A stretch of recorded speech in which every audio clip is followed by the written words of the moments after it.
after the Clubhouse, we're actually going to continue an audio conversation, but we're going to move over to the Discord, and we're going to have our first public conversation about the ins and outs of forming a DAO. I'm not an expert on this, but we're taking a crash course where our aim is to form a DAO and place a serious bid, a winning bid, on one of Gary Vee's art pieces at the Christie's auction house on October 1st. So it's very time sensitive, and we have to come together as a collective and make some decisions if we're going to pull it off. So, like I said, I'm live now on Twitch, twitch.tv/VeeFriends. In fact, let me go ahead and I'll tweet it out. Let me see the biggest. I'll pin it up in just a second. The biggest week in VeeFriends. Parenthesis so far. Join me at twitch.tv/VeeFriends. Tweet. Go to profile. You guys like me narrating all my actions? Appreciate everybody popping in. I'm just trying to make more conscious effort to alert Twitter as to where the action is for this project and VeeFriends more broadly. And right now it's on Twitch. Corso's in the room. Cam Stewart's here. Yo Tom's here. Really appreciate everybody popping in. We forewent. Is that a word? We canceled the 8 o'clock start because Gary went live with G Money and Noah from Christie's, who manages all the NFT auctions. He is the guy who sold the $69 million Beeple. That ended a minute ago. I took a shower. I'm ready to fucking roll with this.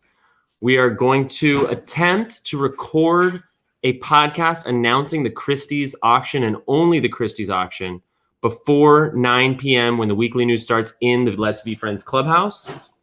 And then after that, we'll come back for an audio chat with anyone and everyone who's available, interested in the DAO, bidding on that Christie's art piece. That will also be streamed here on Twitch. The community has consented to that recording. It also allows for people who cannot attend to get the recap. So that's the plan. I'm going to record a podcast ASAP. 9 to 10, we'll do the weekly news. Literally the biggest week in VeeFriends so far. I thought the Christie's auction house was going to be the crown jewel, but I think this Twitter space that just happened is actually bigger news. But, you know, the comparison is not important. There's a lot of shit that went down, a lot of context that I'm hoping I can string together because, and I'm just going to use this as a little bit of a rehearsal. The words will fail me because we are so early and we have such a humanitarian leader who also is just like a born to be entrepreneur, that the chemical makeup of this community at this time, like, it cannot be overstated how special this time is. And that was only 5% of what Gary said in this Twitter space. I'm going to try to recap it. There will be a replay on G Money's YouTube, and I will probably watch it again and do a dedicated podcast. But I want to imbue some of that energy into the weekly news because it's not just about the events. It's about participating and getting educated on this technology. It's about taking advantage of this moment and this very special moment where not only community is being created, but artists are being given the space and the resources to really, really set themselves up for quite a bright future. There's a lot more to say on it. I'll stop ranting. I'm going to set up my podcast. Happy to see Window Tinter. Hey, Curtis. Hey, Carson. Signy. Teachers in the house. Happy to see you. Drofig paper-handed 2 or 3 of his dinos. Made more today than any other day of my life. Let's fucking go. Paper-handed and made more than you ever made. That's great. I actually have a dino on sale. My screen's not shared right now. I'm tempted to lower it, but I also don't want to. If it sells, it sells. If not, it's fine. So let me get a new window going. Is it the one for 0.7? Yeah, I have it at 0.71. You got to put it at 1, man. Put it at 1. You think so? Man, I definitely think you could. I mean, if I put it at 1, I'll have to delist, which, you know, in the scheme of things, if it sells at 1, it charges you, right? it does charge you for delisting. Yeah, never mind. Yeah. No, it's all good. I mean, I might still do it. I almost delisted the one I sold for. Oh, it just sold. It literally sold in this moment. I just got the email. No. Let me. I think so. Yep, sold for 0.718. No, that's just so freaking insane, bro. What the fuck? That's exactly what I wanted. Dude, I'm telling you, man. Damn, bro. I feel like, yeah, you definitely could have got the one. But hey, that's awesome, bro. Profit is profit. That's what I'm talking about. That's like 0.7 you would have never had. So. Well, yeah, and I'm glad because that's double what I paid for them, and so now I have 2 dinos on house money. Thanks. Let's go. I'm happy with that. I'm happy with that. Don't be afraid to take profit. Be thoughtful when we're talking about blue chips, but don't be afraid to take profit. It was actually really interesting to hear Gary say that so many projects are currently overpriced right now relative to the long tail of what's going to happen and what the leaders of those projects will actually be able to execute over a 10-year period. And then simultaneously said at 18 ETH, you haven't missed VeeFriends to G Money. So like it sounds like a contradiction, but both things I think can be true. Yeah. No, yeah. All right. We got 14 minutes to record this podcast. Oscar, I see you're in the room. I'm so glad to see you. We missed our time to chat on the stream, but I'm going to send you the join link. If you're around, I would love to see you pop into the DAO conversation. And I know you're still beginning your journey as a developer, but I still think it would be really valuable to have your voice in the room with the knowledge you have. So, and that goes for everybody. You know, everybody has something to bring to the DAO conversation, but Oscar in particular is helping build the contract for our NFT project. So that's why I was saying that to him. So Twitter Spaces, I gotta go so I can have the sound control for the podcast. Please join me at twitch.tv/VeeFriends. I love you. I'll see you soon. Peace. Okay. What's up, Twitch? I'm never going to get to the podcast because I just want to jam with you all. What's going on? Won't VeeFriends drop after the cons? I don't think anything is guaranteed, Josh Odyssey. It's possible unless Gary decides to execute a profit share for certain characters. Yeah, not if he announces more cons. I mean, there's plenty of tactics. Gary is going to be well aware that the short-term market perception of the tokens will be that after the upfront utility of the conferences has passed, that the short-term market view will be, oh, the value isn't there. And those of us who believe will scoop them up at a discount. And I'm pretty sure that dip will be bought up pretty quick. Let's fucking go. Dinos. Hey, baby. I just sold that NFT, so I now have 3 times what you need for that. Can you hear me? My fiance came in and very sweetly needed my support. And I was like, the money's not important, baby. We'll make it happen. And look, we just sold an NFT that's worth twice what she needs. So I love it. Anyway, enough about me. Back to VeeFriends. I'm going to share my screen. We're going to bang out this podcast. And then we're going to jump over to the Hoosier What's It. This is not the screen I want. I want this screen. Okay. Can I get a let's fucking go? Thank you, man. Thank you for this. Congratulations. Honestly, like, I'm not buying and selling that many NFTs. That's maybe like my 7th or 8th sale, and one of the biggest. Feels great. Absolutely fantastic. Thank you. Okay. I love you guys so much. Let's get into the news. Welcome to the show. We had the life-changing, fuck that beginning. I should add that. I should add that to the beginning of the podcast. Here we are. Welcome back to the show. It is September 15th. Before we get into the weekly news, I wanted to just give a focused podcast breakdown on what this humongous hyped announcement was from Gary Vee. If you've been following, you know this was slated for Monday, but due to logistics was postponed until Tuesday morning, where Gary Vee went live on CNN at 9:40 a.m. Eastern time to announce that he will be selling at auction at the Christie's auction house, perhaps the most prestigious fine art auction house in the world, that he will be selling not the NFTs, but the underlying art pieces for 5 of the characters in the VeeFriends collection. Those 5 characters are the Gratitude Gorilla, the Tremendous Tiger, the You're Gonna Die Fly, the Diamond Hands Hen, and the Empathetic Elephant. And you may be asking yourself, I thought it was the Empathy Elephant, and you're correct. The minted character, which we know from the admission token set, there are 40 tokens, 20 core, 8 rare, 5 very rare, 2 epic, 5 spectaculars, the whole shebang, is Empathy Elephant. This illustration going to auction at Christie's looks very different from that drawing. It's a predecessor to it, and its official name is Alpha. One thing that we learned from this announcement on CNN is that shortly after completing the artwork for all of the VeeFriends, Gary went to PSA and had all of the original illustrations clamped and protected. In addition to the 268 drawings underlying the NFTs, he also clamped alpha drawings. This is very exciting. We have vocabulary for it, but there's a lot of mystery about how many of these there actually are. To my knowledge, Gary has only revealed 3 of these characters. We have the Empathetic Elephant, one that is going to auction. We have the Patient Pig, as we know, was the very first character ever created and the first alpha.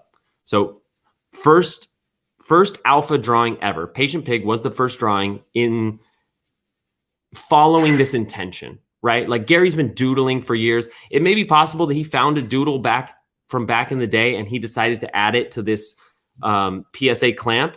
That none of that is confirmed. What we know is when Gary decided and got educated about blockchain and NFTs, decided he would do a project, when he sat down to begin doodling, brainstorming the characters that would be his lifetime legacy and IP, the first one he drew was the Patient Pig. So somewhere out there is an alpha drawing of the Patient Pig, which likely looks different than the mint picture, the digital artwork that we're familiar with. On Tuesday, he also revealed in a Twitter video the Optimistic Octopus. I believe I got that right. Yeah, Optimistic Octopus. So this is exciting. I mean, we have no idea how many of these alpha drawings there are. And what Gary told us is that he's excited to find out what he does with them over time, that most of them will stay within the legacy of his family vault, but he'll be able to leverage them over the years. And 5 of them will be going to Christie's. The auction will happen on October 1st. They will be auctioned in individual lots. And that is the cataclysmic announcement that we were waiting for. You know, just a little backstory just to talk about the fun and the excitement within the community. Most of us watched the wrong channel when it launched. I was live on Twitch with over 400 people in the room, 3 times our all-time high. Sal was running the VeeFriends Community Clubhouse also with 400. I think they peaked at 500 people in the room. And we're all listening to these commercials on CNN until finally we realized the spot had already passed and we were watching normal CNN instead of CNN International. It was in some ways ironic, in some ways iconic. And there was a lot of mixed reception of this. I spoke to this concept a lot in my Instagram live, but I'm sure I'll say this again in the weekly. I just want to share from my own perspective that I don't think the long-lasting impact of what this means for the VeeFriends collection will be known for many, many years. You know, part of that is me not having the context of really how esteemed the Christie's auction house is, but this is a long-term play. When we see Gary announce a collaboration or hint at a character, it all funnels back into long-term legacy. And that's what we expect from this. This elevates the brand. This brings the art value, what people may call childlike drawings, into the realm of Jackson Pollock's and Picasso's and fine art. Another way I put this is that there's this amazing, profound phenomenon that happens when a human being believes in the thing that they are. I experienced this when I would teach art, performance art, and puppetry art to children. And when you believe in what you're doing, suddenly intention builds, you become more compelling, and you start to be more present with what you're doing. Gary doesn't need that external validation to believe he's an artist, but he's starting to reveal to us that he sees himself as an artist. Some of the language he used in the promotion of his 12 and a half book was referring to business as an art form. I think the wide multimedia skill set of Gary V, the artist, has only yet to be scratched in terms of we're only seeing the tip of the iceberg in what that really means for him. You know, Gary V is not a refined artist in skill. I don't care that he's been drawing with markers and doodling for 30 or 40 years. His skill with markers is not refined. However, his skill as an artist, as a communicator, and as a storyteller is refined. And that intention is what he put into these drawings, why he decided to have the provenance of drawing them himself, and him letting them go to auction at Christie's is sharing that message to the world, revealing it to us, his community, and on and on and on and on. So many more things that I am just unaware of for the time being. As we know, Gary is keeping plenty of this close to the chest, and he really surprised us with this one. So I'm very curious what your response was. You know, you can hit me up on Instagram at wannabeaVFriend or Twitter at wannabeavf. I would love to hear what you had to say. Before we wrap up the podcast, I want to give you two special treats. Let's hear story time from Gary to close us out. But I want you to know that because of a tweet that I sent out, there are now 40 or 50 people who are interested in working together and creating a community bid at this Christie's auction house. I was originally just sort of thinking, wild idea. Wouldn't it be amazing to put together a 6-figure bid? And now I feel fully committed to making a winning bid. I think the resources are there. I think the community is ready for this. We would like to do it the proper way in a DAO, although that is a complicated process that we're all getting educated on. So if push comes to shove, the DAO has to agree to all of these things, but it seems that we'll use a multi-sig wallet to bid with ETH at the auction on October 1st. And if possible, we'll actually launch and execute the DAO. We're having our first public meeting in just a couple of hours after the recording of the weekly show. And I want to let you know that because it's being organized in the Jeremy Knows Wanna Be a VeeFriend Discord. The link is in our Instagram bio. I will put the link in the show notes, but sometimes it doesn't work on Spotify and other platforms. Find me on Twitter, find me on Instagram. If you're interested in donating, we have as of yet to cap the number of members welcome to the DAO or the lowest contribution for the DAO. I personally don't see a benefit in doing that, but it's not up to me, it's up to the DAO. So, wow, wouldn't that be a beautiful thing? So to wrap us up, let's hear from Gary V what he said about these clamped PSA original artworks. I don't know about you, but I thought that was pretty good. I thought that was pretty good. Okay. Here it is from the man himself, from Twitter. The story behind the slabs and the drawings at the auction at Christie's. Story time.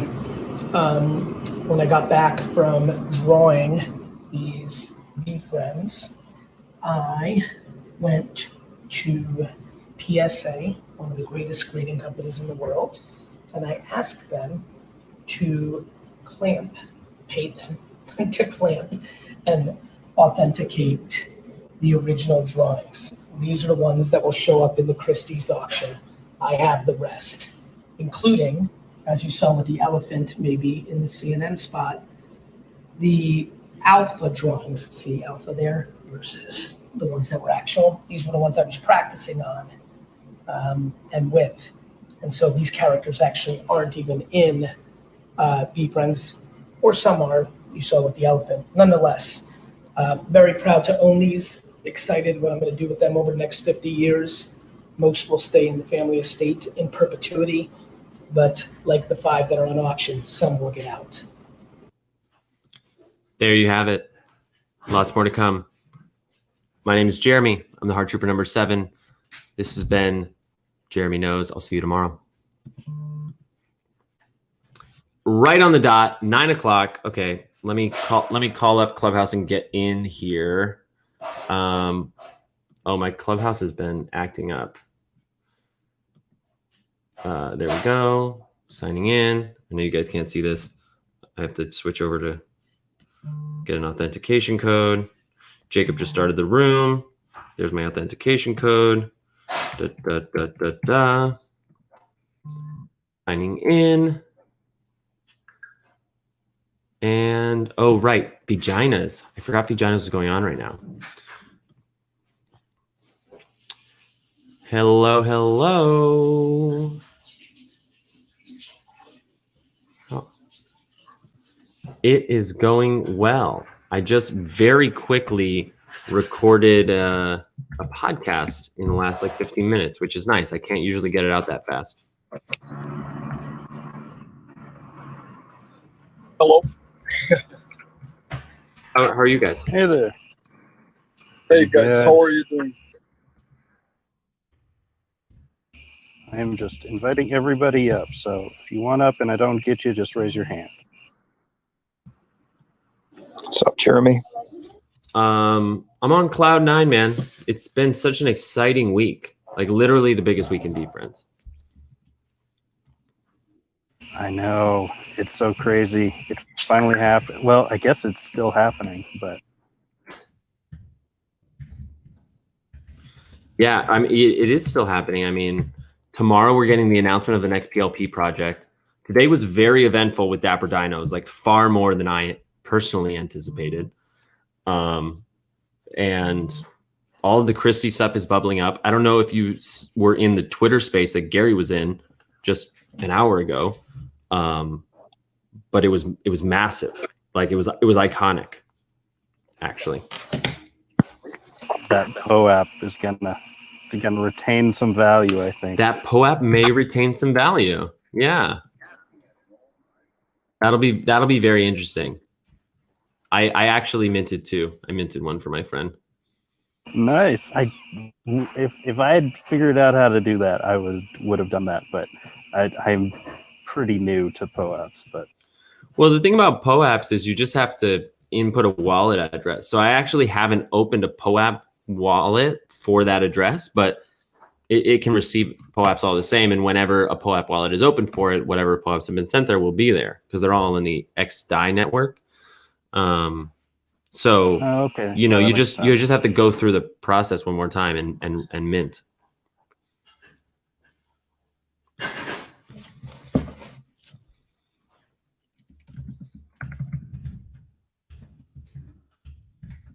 Give me just a moment. I'll welcome everyone in just a second. I'm just writing a quick description for the podcast before this weekly podcast. I just need just a couple minutes, and then I will welcome everyone and all the rest. But it's good. It gives people time to get in. Somebody No tell me a problem. story. Well, today I bit late. I don't know if you saw it or heard, but the Galaxy eggs. Oh yeah, those are beautiful. They really are. Like I just love the art so much, and they passed. I could have bought the other day at like 0.2 just off secondary, but I went for the mint, and that was like horrific. Like I mean horrific. I lost just a little bit of ETH, but it just got gobbled up by big whales. So I bought in at 0.5 today, and it's turning out to be a good move, and I'm still happy with it because they are. I don't know what art pieces are better than those, but they've released some of their sneak peeks, and I mean they are just cool. Like there's this one that it's like they've made this Chinese dragon that coils around the little egg city, and I mean that has got me like FOMOing so hard about it. So like all the rest have been cool, but that's the one that sold it for me so far.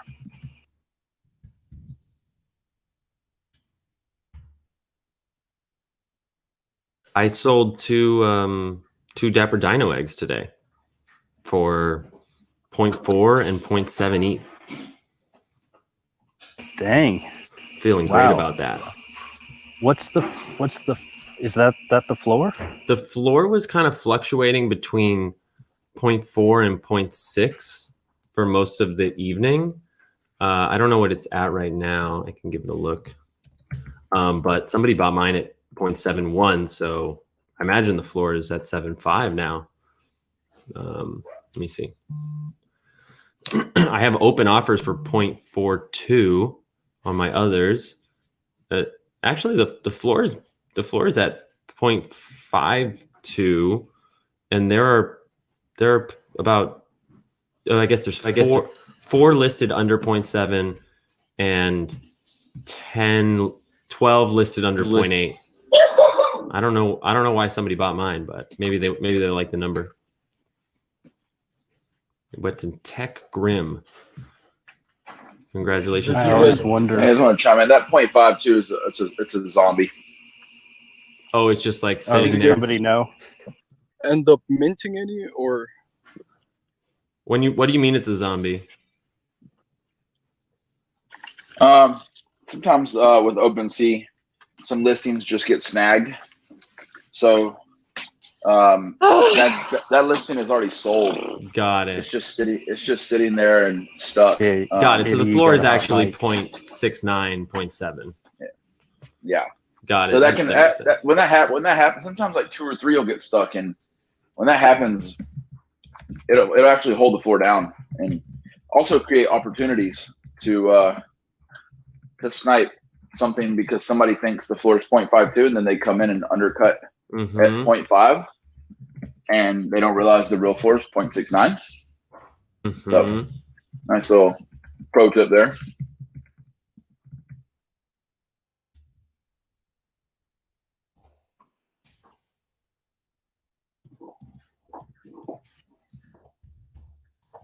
It is an interesting bet like pre-release because there's that gambling aspect to it too, which I'm not sure if I like or not, but it's interesting.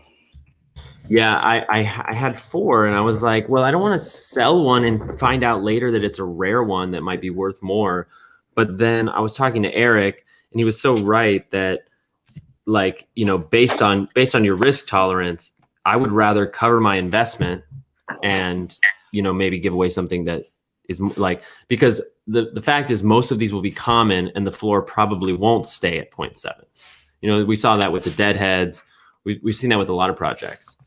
So yeah, I actually, with that 0.7 sale, I'm more than 2x on what I spent and I still get to keep 2. So for some people, that's a good move. It was a good move for me.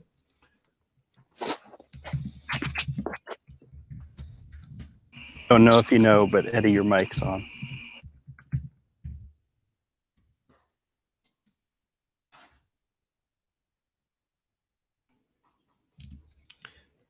You guys, the Twitter space with Gary was a riot. Like, it was so much fun and kind of ridiculous. Like, he said some things that I couldn't believe he was putting out there. Like some silly things, like that he spends 90 minutes a day hiding NFT, that he hates airdrops and he spends 90 minutes a day hiding NFTs in his wallet because he thinks people are sending them to trick others that he's bought them, which is totally valid. But he also went so far as to say that it was the first time. I've been telling people pretty adamantly that, like, you don't own the IP of your token and profit share is not a thing. And he came out and said, when I do this business and you own that specific character, I'm going to send you a profit share. And what happens one day when every VeeFriend holder owns a small part of the New York Jets? Like, he really went there. Yeah, I think he said that if he sold a VeeFriend to like a company, he would try to make sure that the token holders of that character would own part of that company that character is going to. Does that make sense? I think that's what he said, something like that, right, Jeremy? Yeah. that would be said- awesome. I think he said that that's always a possibility. So that's like, I think that was sort of like what if, and I mean it is a possibility, and it's sort of like I think he also said like after that like he's the central bank, so he's backstopping it, which is I mean that's yeah he has not said any of that Yeah. too much before. If anything, he's kind of contradicted it, but I don't know. I mean, it's ultimately his choice. Can I ask a favor to anybody who's listening in the room or in Twitch? I just shared the podcast of the breakdown of the Christie's auction. I wanted to sort of have a podcast where all of that information was there because I know people will want that. And this weekly news episode, I don't know where the hell it's going to go. It was a big week. You guys know sometimes I can really stay on course and sometimes I go all over the place. I would really appreciate it if folks could go to my Twitter and retweet this one. It was a solid one. It's really on topic. And at the end, I talk about the fact that we're forming a DAO to put a very serious bid on Gary's artwork. And I just want to signal boost that for the benefit of the entire DAO. So if you would be so kind as to go and like and retweet it, that'd be great. Who's in the room? What's going on, everybody? Got a lot of folks here. Happy to see you, Matt. Hey, Nathan. Nathan, I hope you're doing well. Joshua's here. Hey, Don, Terry, Baphomet. Good to see you. Baphomet, your PFP is true art. I think anybody in this room can agree. Erica, how are you? Bicker, Katie, Eddie, happy to see you. Nathan just jumped up into the stage floor. Love that. Hello again, Nathan. Thank you. I appreciate you wishing me well today. 100%. Ben, great to see you. Hope you're traveling safe. Brian, thanks for being here. Brian, October 1st is a big day for you too. I don't know. Yeah, I don't know how many people are in LA, but like, please. I mean, yeah, feel free to take the moment now just to tell people. I don't know if everybody knows what you're up to. Yeah, so we're like 16 days away, 2 weeks and 2 days away from opening pitch at the Dodger Stadium, and I'm putting my board ape in the back of my jersey. So we have like 30 plus VeeFriend board ape family members are going to be in the same section rooting for me. 30? People flying in. That's They're flying in from different states, driving in from different states to see me pitch. It's amazing. Yeah, we got Nick. We have Amanda Sal. We have Adrian. We have Simple Habit. Yeah, it's Karosh. Yeah, we have like 30 plus people going to the game, and still people are calling me for more tickets. So it might get to like 35, 40 maybe. Wow. So yeah, it's gonna be amazing. It's gonna be the same day as Gary's auction. So it's like we're gonna be making history on the same day. Yes. I'm gonna be picking up my World Series ring. And, they're gonna give it to you on the day when you do the pitch? I'm hoping for. I'm pushing for that. They already have it. They already have it. They've already placed the order, so they're just hoping it gets there before. So I'm just crossing my fingers that it does, because that would be so awesome. Which would, Chandy Digital is going to be sending a recording crew, so we're going to have that as well. And then hopefully the Dodgers will want to record something too. And I'm going to have my own person doing my own documentary too. So I'm going to have a few commercials coming out of just, what I went through going to the Dodger Stadium and whatnot. And then the board apes is going to Christie's in 2 days, so I'm all suited up for that too. Oh my God. Wow, that's so exciting. I was just thinking like we'll probably have to keep it out of the Discord because like it sort of teeters on that self-promotion, but there has to be a way to just get a huge showing of VeeFriends to like whatever, tweet that shit, post about it. Like obviously I will, but like it would be so amazing to have that kind of like rapid retweet hype, get the board apes on it. Like the NFT community could pump that event like crazy. Yeah, for sure. I think so too. I might even throw a shout out to Gary and hopefully he retweets it, and that would be good. That's interesting. It's like we're making history together. I mean, he liked my tweet today. He follows me, so yeah, it's not it wouldn't be something crazy for him to retweet. I could just get, hey, brother, we're making history together. Make sure you tune into my Dodgers pitch. And then, Well, you know, I I'm don't pretty know. sure he knows. I would imagine You know he what, knows that Jeremy? you I'm so won. upset right now. I'm so upset because there was a Candy Digital meeting. I and know. I just found out about it like an hour ago. Jeremy, I was at the beach and I was gonna fill out my form, and I went out with the kids to the aquarium, and I was like, "Oh, I'll do it at the aquarium," and I never filled out my form, bro. And Gary was there, and imagine we could have just been talking about the fucking Dodgers ring, you know, in 2 weeks, and you know, because it's Candy Digital. Like, who is the biggest, you know, bidder so far? Is me, you know, like the biggest buyer. Yeah, so it sucks, but So what are you talking about exactly? What? Let me lay the stage for everybody a little bit. So Brian made a humongous bet on the utility of this one-of-one NFT that Candy Digital released. And this is super on topic because Candy Digital is a company that has exclusive rights for the NFTs to the entire MLB. They've since also released a series of NFTs for college football players, and they seem to be focused on sports NFTs. So their second NFT was a one-of-one Dodgers World Series championship ring. So imagine the ring, the championship ring as we know it, in a 3D model rotating around, and it went to the highest bidder. If you were the winner, not only do you get a real ring, you get the one-of-one NFT, you get the one-of-one ring, and you get to throw the first pitch at a Dodgers game. And seeing this opportunity, Brian having a couple apes to leverage and VeeFriends, you can see his PFP now. What's the number on your ape, Brian?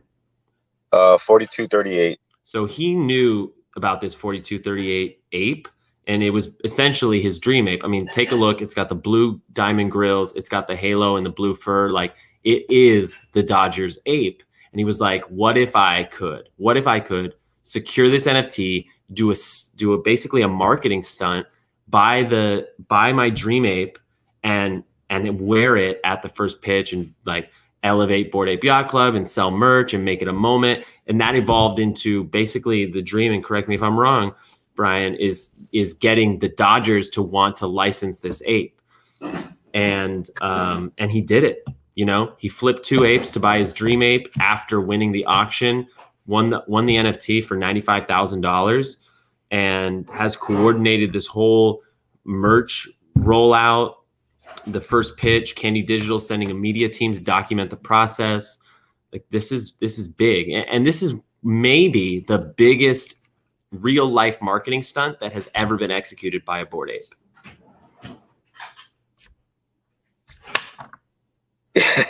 Yeah, bro, it's 2 weeks away. I mean, it might be far-fetched to dream that the Dodgers might want to license my ape, but I'm going to go in there with a bobble. I already have a Hollywood artist that was from the Bored Ape community that plugged in, that he does masks for like movies. He's making me one for my Bored Ape. And if they allow me to put it on when I pitch, I mean, I'm gonna be taking pictures with people around the stadium. I'm gonna do my best to market this ape as much as possible. And yeah, we'll see where it takes it. I mean, if I just could go viral, even if the Dodgers never look my way, I know that, you know, Justin Turner, he owns a Bored Ape and a VeeFriend. He's gonna tell Cody Bellinger, he's gonna tell Kershaw, yo, they're gonna fall in love with my ape. The whole city of LA is gonna fall in love with the Bored Apes. Yeah. And I don't know. I just that alone. I mean, just knowing that people are gonna be looking at this ape and they're gonna want this ape. And who knows? Famous people are Dodger fans. Like for sure. There's a lot of Dodger people that go to Dodger games, like Ashton Kutcher and Mila Kunis, and they're gonna be like, man, I've been thinking of buying a Bored Ape, and like, boom, here comes this fucking Bored Ape pitching. It's like, Mila, it's meant to be. That's one of my customers, bro. I might sell my Bored Ape to Ashton Kutcher. But yeah, who knows? We'll see where it takes me. But if I could license it, I could be part of the Dodger family for life and never have to get rid of my ape. That would be such an amazing story. That would be the dream, man. You know? Yeah, that would be awesome. I really appreciate the update. I mean, that was a little selfish. Like I personally wanted to know, but I also think, everyone in this room, I just sort of tacitly believe that every single person in this community is doing incredible things in their own time, in their own way. And I'm really excited about yours. So thank you for that update. Did you mention that 30 plus people are flocking into LA to watch you pitch? Yeah. Including Justin from Hawaii. From Hawaii. Yes. Let's fucking go. I love it. I do want to finish welcoming everybody. I see Charlie's here now. I see Mary. Thank you to Rob, Christy, Natalie, Eric, Wes, Jessica, Drophic, Chris. Thank you, Justin, Moni, Ethan. Someday the room's going to get so big, this is going to just be impractical, but I really appreciate each person who comes out. Holly, I appreciate you being here. Katie, Marcos, Andrew, Sean, Carlos, Ty, the Wealthy Frog is here. Hey, Zarno, Nadine, Marcelo, happy to see you. Marcelo's also got a big project that we need to get back to. Mark, Catherine, Danny, Dano, Igor, and of course our gracious host, Jacob. Y'all, I don't even know where to start. This week was out of control. I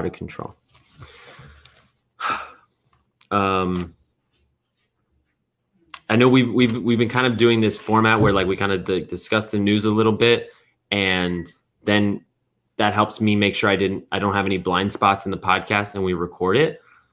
But there's so much this week that I'm not sure we have time and space to do that.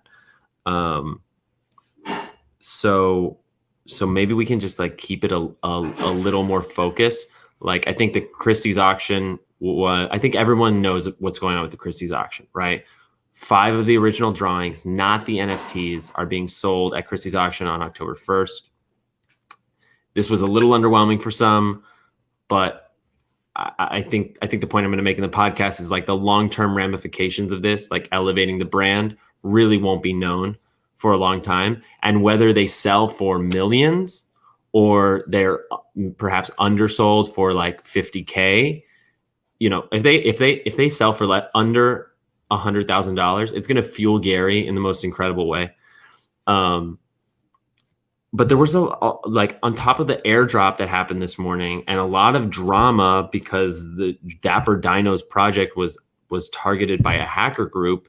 Like several people in the community, like more than a few, like I want to say dozens actually, were susceptible to this scam when Dapper Dinos tried to, or they did delay their launch because they knew somebody was targeting their contract. In the same way that the Sevens drop, they had someone in the Sevens drop, someone created a smart contract to interact with the token contract and subverted the limitation on how many each wallet could mint per transaction, and it totally undermined that project. One way or another, they found out there was a group of hackers trying to do the same here, and so they shifted. But as soon as they announced that they were aware of it and delaying the launch, multiple bots came into Discord and sent direct messages to people that were just like, I got so fired up and pissed because they were just so manipulative. It was like, thank you for your patience and understanding. We're ready for the public sale. Here is the link. Be careful. This is the only link for minting Dapper Dinos. Be careful not to click a fake one. It was really, I don't know. It just like really turned my gut to see that. But people made emotional decisions, lost a lot of Ethereum in the process. The community had a lot to say about it. And then there's more things like Gary did a Twitter space just tonight where he revealed that he plans on doing profit share for specific character tokens based on either selling a character to a specific company and making sure the owners of those tokens own part of the company that purchases the token, or if he buys the jets, giving token holders a small fraction of ownership in the jets themselves, which is language that we have never heard from him before. A lot of other stuff, a lot of culture, a lot of talk about how the space is too focused on money. And while community is incredible and it's critical that like people need to be betting on jockeys, we also had the VCon announcement in the last week. And Gary's also doing other things. He was at a Candy Digital meetup today. There's quite a lot to get through. So that is kind of a cursory look at what I'm planning to cover. So if anybody has something I missed, I would love to hear about that. Otherwise, a little discussion about any of the news. This is kind of open space. Like, let's just consider it open space for maybe another 10 or 15 minutes. Anybody wants to contribute or add a perspective, whatever.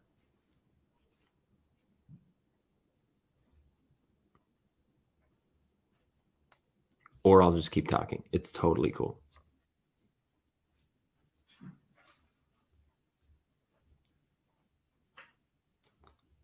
This moment is so fun and awkward because the community is so respectful.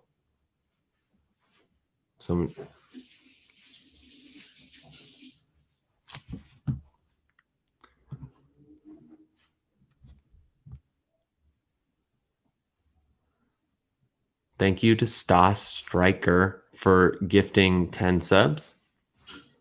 I'm just checking the Twitch chat while someone decides to break the silence.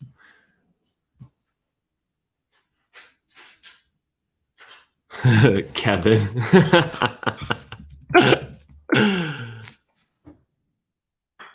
No, Kev, you're right. I need to be more. Kevin's giving me heat in the Twitch chat. Okay, I guess we'll just record the podcast if nobody has anything else. I mean, I know the conversation could go in a lot of different ways.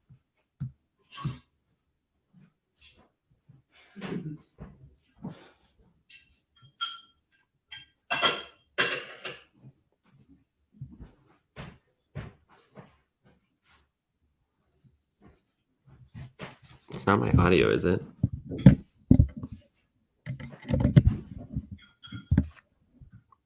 It's not that I can't hear anybody, right? It's that nobody's speaking. Because now I'm unsure.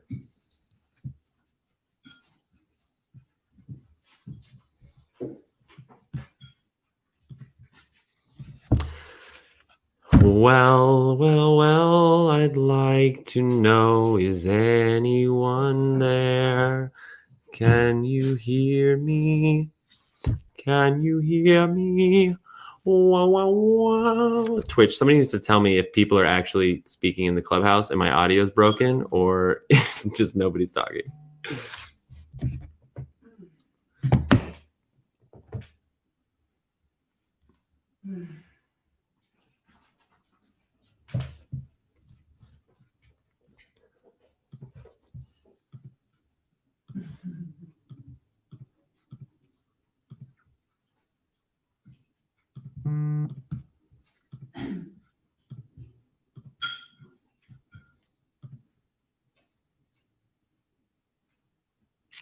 Oh, yeah. So I can't hear Clubhouse. That's odd. Let me check this out. I'm not sure what happened.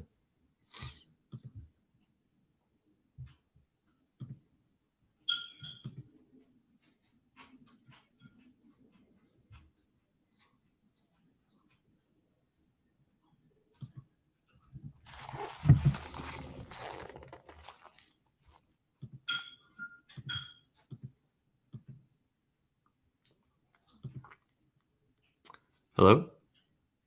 Anybody there? I'm very confused.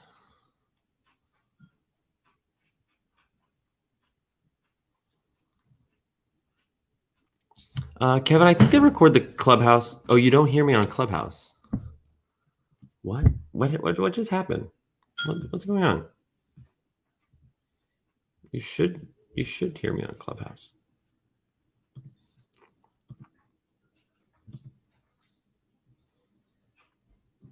I don't know what happened, but I can't hear anybody. I don't know if you can hear me.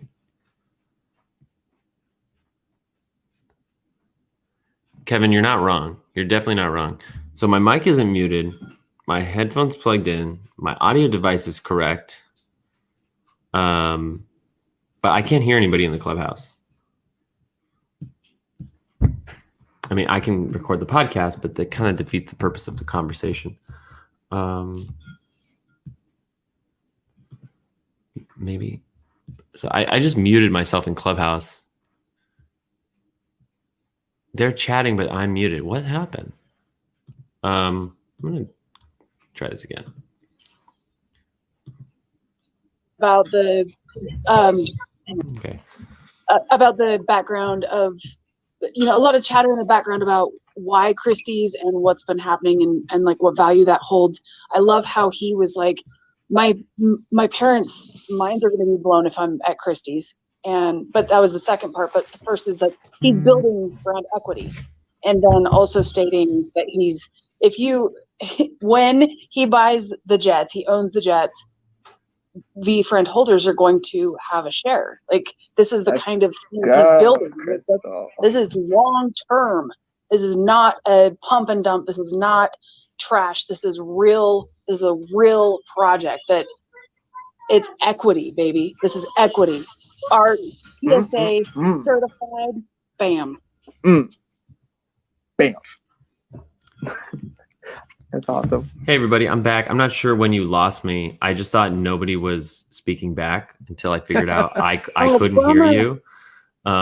So sorry about that. What's the topic? What's up? Just digging into the Twitter space that went off. It was oh my god, a lot to dig. Yeah, let's keep digging because honestly, that like Christie's is amazing, VCon is amazing, but that was the most interesting thing of the week for me. I almost fell over when he said like it could be possible that VeeFriend holders own a stake in the Jets. Like if it ever came to like VeeFriends failing, he would go that far. Like that fucking floored me. Yeah. Yeah, and then while you were gone, Jeremy, someone was comparing you to G Money. Oh. Well, I think that's a pretty high compliment, right? It was a compliment. Just saying how wonderful you are. Well, let's not toot his horn too much. We were saying you let us know about it. We'll just, which is a very, very valuable thing for everybody. Yeah. So. Yeah, I'm having fun.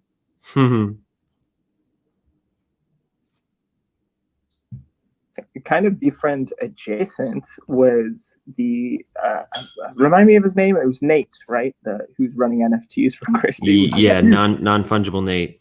Yeah, huge position. I shouldn't be so casual. But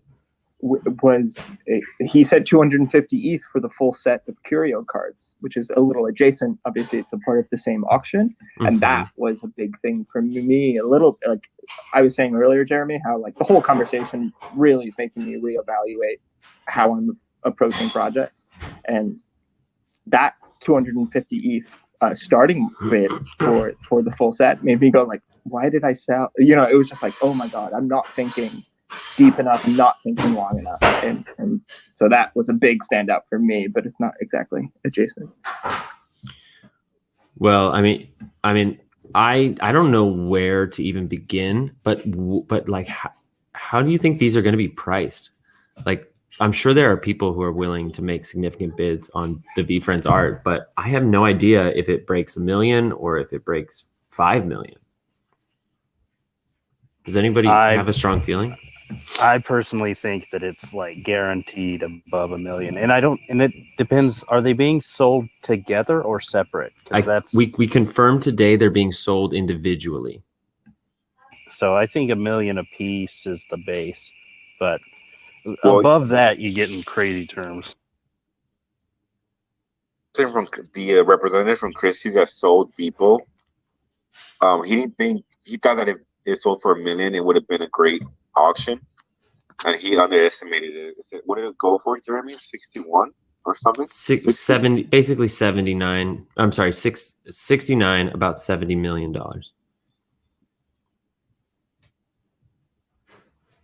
Was going to be a good auction, correct? Sorry, you cut out. Say it again. The manager from Christie's that sold it was expecting $1 million to be a good auction, considered a good auction, correct? Wasn't he talking about Beeple instead of Gary V's? Yeah, he's talking about Beeple. Yeah. Okay. So yeah, he thought that a good auction would have gone for $1 million, and obviously he underestimated it. It went for 70, almost 70. So it it crushed his expectations, and ever since he's been in the NFT space.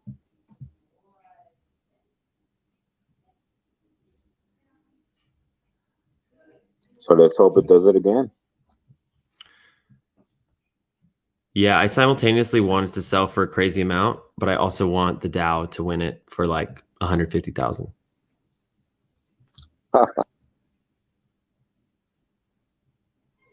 That will be the most like just steal of the century. Like, oh yeah, because it really could. It could go either way, and like if it goes over 10 million for one of them, like that's not even, in my mind, not even crazy. Like that's the upper end. But it could go for under 200,000. Like people could just not get it. And I mean, who knows? Do you guys feel the same way that I do, that the empathetic elephant will pull the highest price tag? Well, that was going to be my question. If you guys had a pick, like personal taste, which one would you guys pay more for? Just genuinely for the art? Diamond Hands Hen, of course. I'd Don't go for the ask me. fly. Diamond Hand.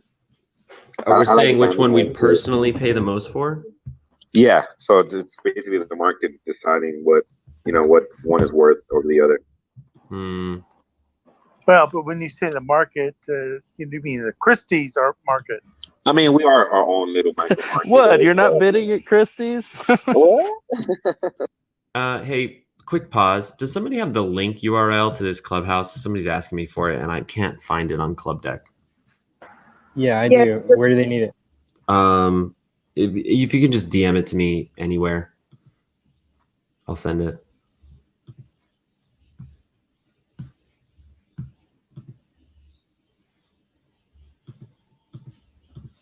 Thank you. Got it.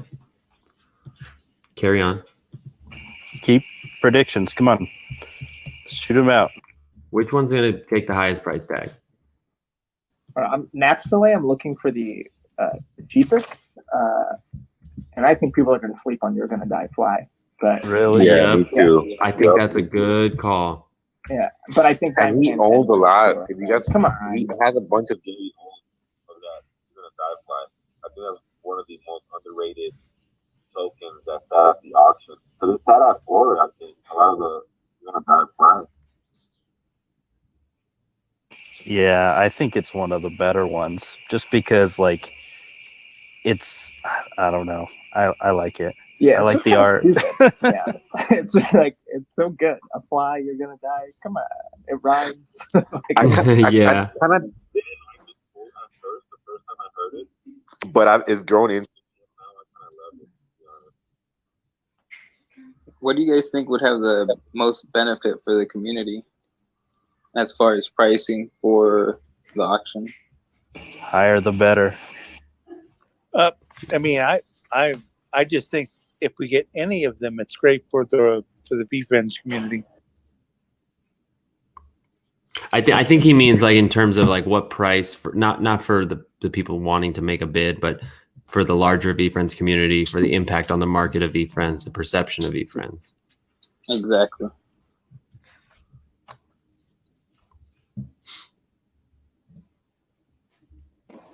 I just don't think it makes a difference. I think the impact of just buying one is so amazing. Yeah, I mean, I think the impact of just bidding on one is amazing.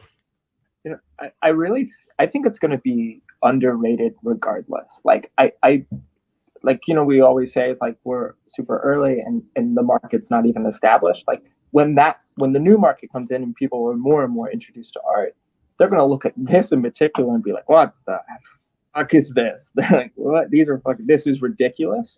And I think that'll happen for a long time. And so I think this is such a weird play, and I think it's so interesting.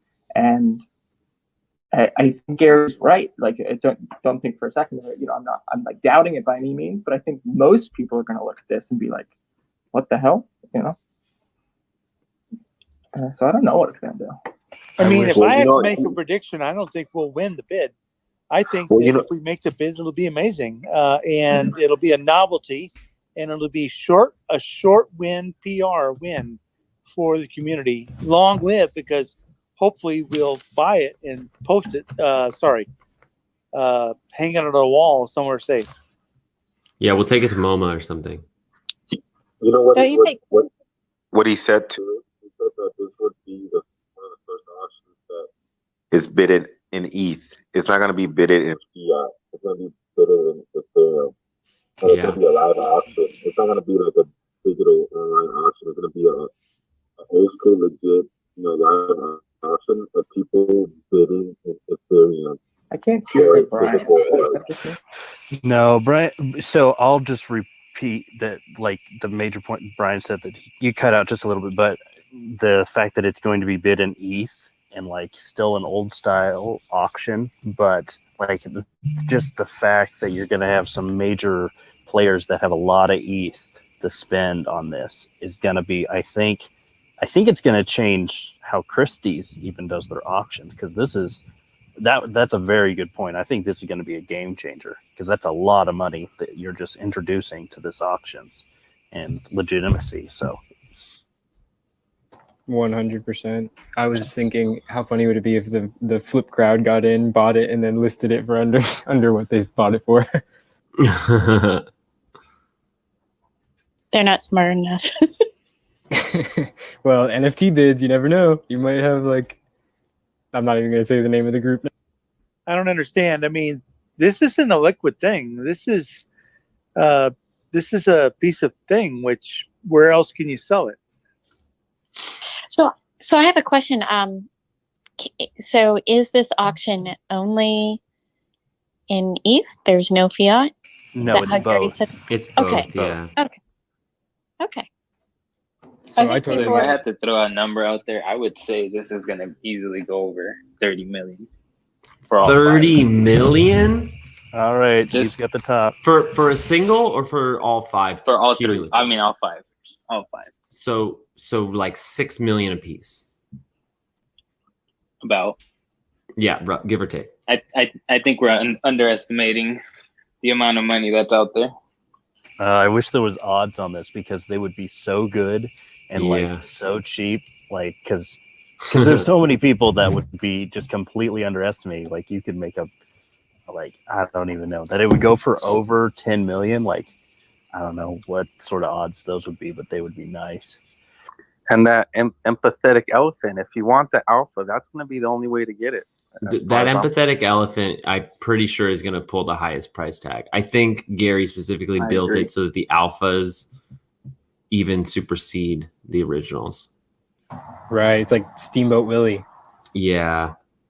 It's like, I think people are going to come out of their shells as well. Like, I mean, if somebody can make, and if they don't know who Gary Vee is or whatever, they're going to see, wow, $30 million or whatever for this, that's so easy. I can do that. And, I think it's going to bring a lot of people out of their shells and realize what's possible. And then they'll be in this space and it'll grow. So that's.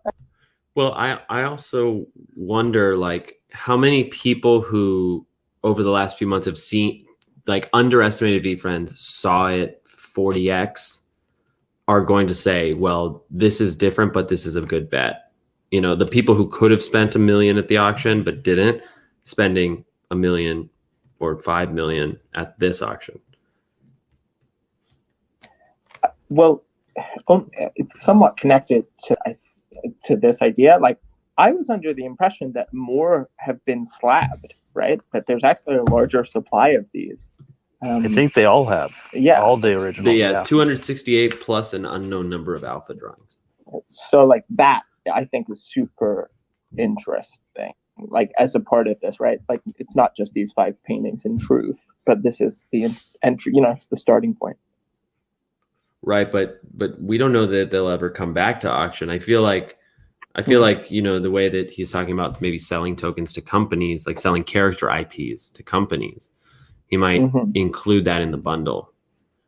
I don't know. Yeah, this is the next level go. I'm just saying, a lot of his hints are about partnerships that I believe that he's already making. Mm-hmm.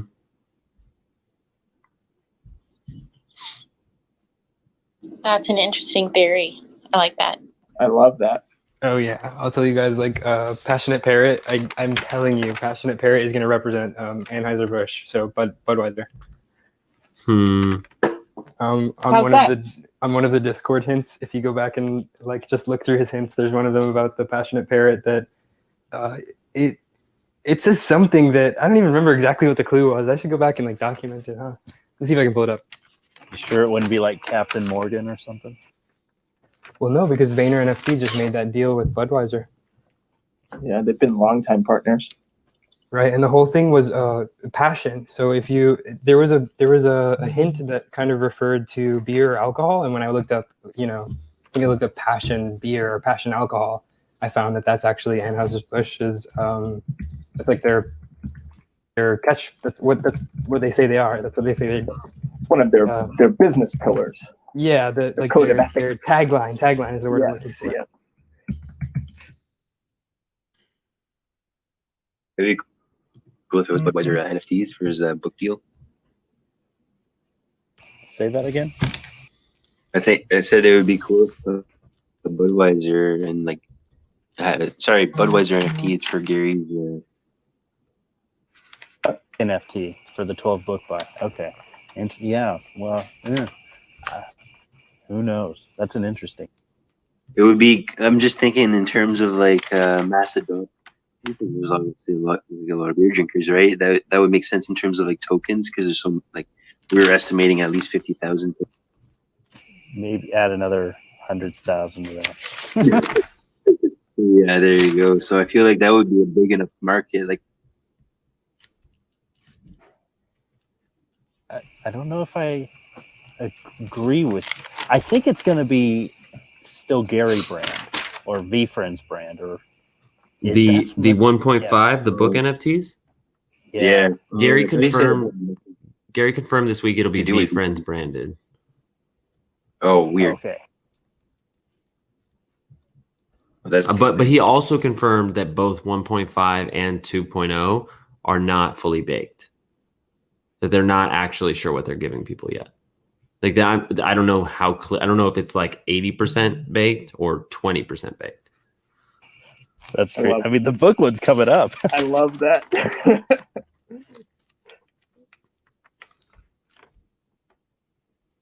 The book was right around the corner.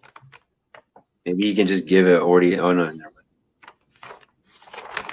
mind. Okay. So if anybody's, I'm sorry. No, go for it. I was just cracking jokes.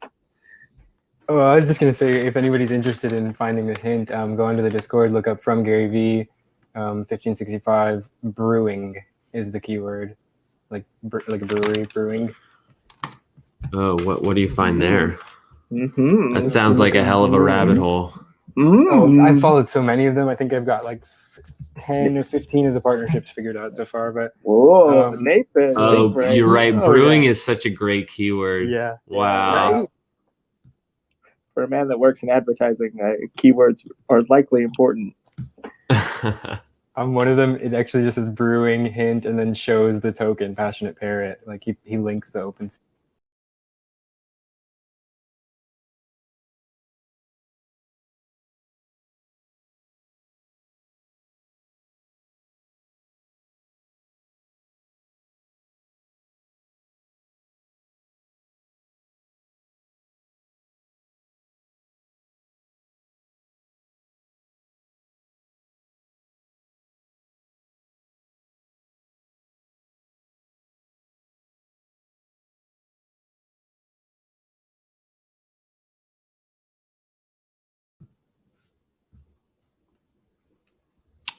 We're back?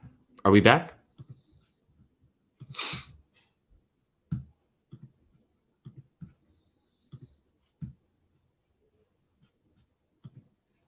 Reimagining of what they're about. And I think all token holders get a 12-pack every month. That's just a rumor I heard. I don't know. That's not true, just for the record. Rumor that I just started right now. Yeah, the rumor that I heard about 15 seconds ago.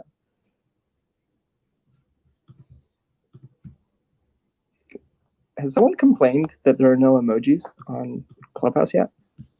Or is that just me? There's got to be on that.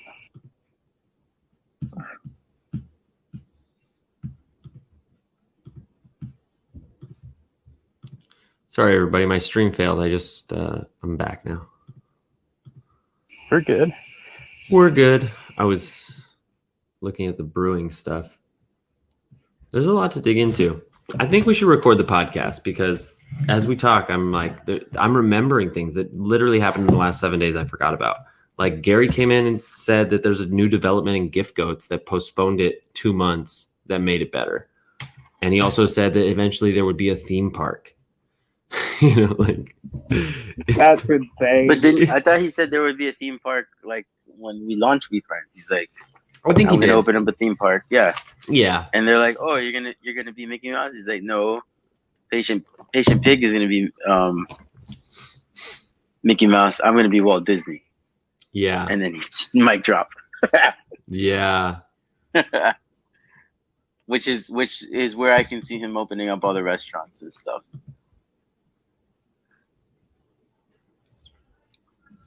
All right, you want to start, Jeremy, before we get too down the rabbit hole? Yeah, we should. Let's go. All righty, welcome back to the show. It always starts like a little resonance at the start of the show is always really helpful for me because I have to remember articulation, communication, and storytelling. And I'll be completely honest with you, my friends, my VeeFriends, I do not have a single fucking clue how to tell you this story. There was so much dynamicism in the week from the perhaps overhyped announcement of Christie's to a VCon location and date announcement, Q&As in the Discord, G-Money interview on Twitter Spaces, which absolutely blew up the culture. There's so much to dig into. Like, let's start with this fun fact. Did you know that Dan Markham of the What's Inside YouTube channel traded his blue Tesla Roadster for an epic positive porcupine VeeFriends NFT? Ooh. Huge. What? This is Wow. this is iconic, historic. What? Yeah.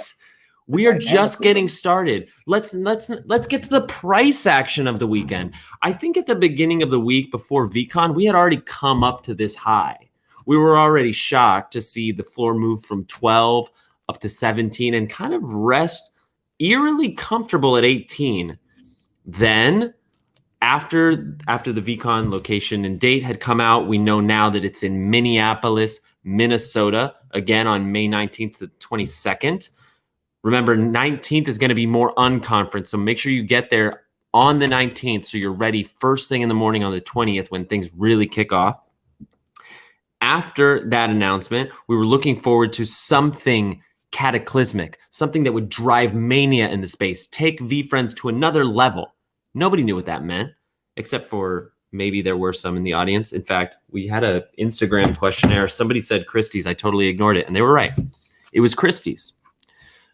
But before we knew it was Christie's, the announcement was delayed from Monday to Tuesday. And overnight, over the course of like 3 hours, the floor was swept 2 or 3 times. We saw the floor go from 18 all the way up to 24 Ethereum. Sheesh. Like, let's fucking go. There was literally a moment where if you had 2 core tokens, you could have sold them at the floor and picked up a floor spectacular. It was unreal. We didn't know what was coming. We didn't know why it was coming. And it turns out that, honestly, Gary hyped this up because this is for the legacy. This is bringing VeeFriends artwork into a new class of appreciation and reverence. Gary has revealed to the world that he is an artist, and he's not willing to take any shit on anybody who says anything that he isn't. Very exciting to know that 5 of his original drawings, not the NFTs, this is different than the Curio Card set NFTs that are going to auction on the same day, different than the Bored Ape Yacht Club auctioning off NFTs. This is the underlying artwork, 4 of which are directly tied to the NFTs that we minted. We've got the Gratitude Gorilla, the You're Gonna Die Fly, the Diamond Hands Hen, and the Tremendous Tiger. The 5th is an alpha drawing, a first draft, a predecessor to the characters, to the illustrations that were ultimately chosen for mint, of the Empathetic Elephant. Really interesting that we don't know how many alpha drawings there there are, but we do know that Gary clamped every single illustration and the alpha drawing. So thinking it's pushing somewhere around 200. And this is huge news. He started, what did you say? What's clamped? Clamped is a process by the PSA. I don't know. They put them in a really nice plastic protective case. They're not technically graded because it's not like baseball cards in that way, but they're protected. They're sealed. Most of them will live in the Gary V estate, the Vaynerchuk estate in perpetuity, but the other will be leveraged for him over the next 50 years as he goes on to build Vayner World as a theme park and team up for VR experiences with the innovative Impala and release sneaker brand collaborations with Nike and Adidas. Why not? Literally everything is on the table. In a Twitter space just tonight, he was interviewed. It was not an interview as much as a conversation with G Money NFT and Noah from Christie's, non-fungible Noah. Very wide ranging. But one of the most shocking statements was him explaining that in the crypto space, you are the central bank. For VeeFriends, it is up to him. He has full control to make a big motion picture movie starring 5 VeeFriends and give holders of those tokens box office dividends. He said someday he might give VeeFriends NFT holders fractional ownership of Vayner Media or even the New York Jets. I can't really put into words how early we are and how everyone who knows we're early and says we're early doesn't actually know what that means, because the innovation in the space, the things that this technology can do have yet to really be revealed, to be discovered, to be developed, deployed, error tested. It's exciting. It's overwhelming. And you are blessed to be listening to this podcast in 2021. Not because I'm so great, but because the people that are here in this space are so absolutely welcoming. One way Gary put it in the space was there's that sort of we're all in this together feeling. It doesn't matter that 99% of these PFP projects will fail because the seeds that are planted in this era are going to have deeper roots, if you will, to grow and become something grand. As they were talking, sticking with the spaces, G Money was saying, I'm constantly looking for the projects that I believe are going to last for 10 years or more. Gary agreed. And they got to talk a lot about community. Like, the NFT community is one of the most welcoming spaces in the entire world. And no doubt an X factor for a project's success is its community. But Gary made the point that as much as we want to focus on the community and focus on the art and say that's why we love it, that people in the space right now are overly focused on money, and it's not healthy and it's not going to be good, and there will be carnage. And at the end of the day, it is the jockeys, it is the storytellers and the ability for these leaders to tell those stories and make the audience care about these characters that is going to elevate them to the next level, allow them to survive through the winter and have meaningful relationships with their communities and with the rest of the world over time. Gary is our jockey, and it was honestly a surreal, like almost out of body experience being in that space and recognizing that Gary is a watcher. Like, he's very aware of what's going on. Like, there's minutia that happened this week, right? Like, there was drama yesterday, people doing sort of blockchain investigation, wondering if Gary's doing insider trading. Gary addressed it in the Twitter spaces. He's aware of those conversations. There was a hell of a lot of drama around Dapper Dinos. Let's pivot. It's September 15th. We got the first PLP airdrop. The pre-launch program announced 2 weeks ago that Dapper Dinos NFT would be their first project. Save the dinos. 555 VeeFriend token holders this morning woke up by 8 a.m. Eastern time to a Dapper Dinos egg in their wallet. But those tokens have yet to be revealed, and they're currently selling at a floor of 0.6, which is more than most people paid for their core tokens back in May. You literally held this token from May to September 15th. If you were lucky, you got a dividend worth more than you paid. Like, the value built into this project is absolutely undefinable, because Gary likes to be unpredictable. He's zigging and zagging. That's what he's doing with Christie's. Anyway, going back to Dapper Dinos, congratulations to the team. They pulled it off, but it was a little messy. They had to delay their launch because they were slated to mint at 1 p.m. Eastern time. The pre-mint process was successful. The airdrop was successful, but they found out in the hour before that a hacker group was targeting their contract, trying to subvert the limitation that each transaction could mint. And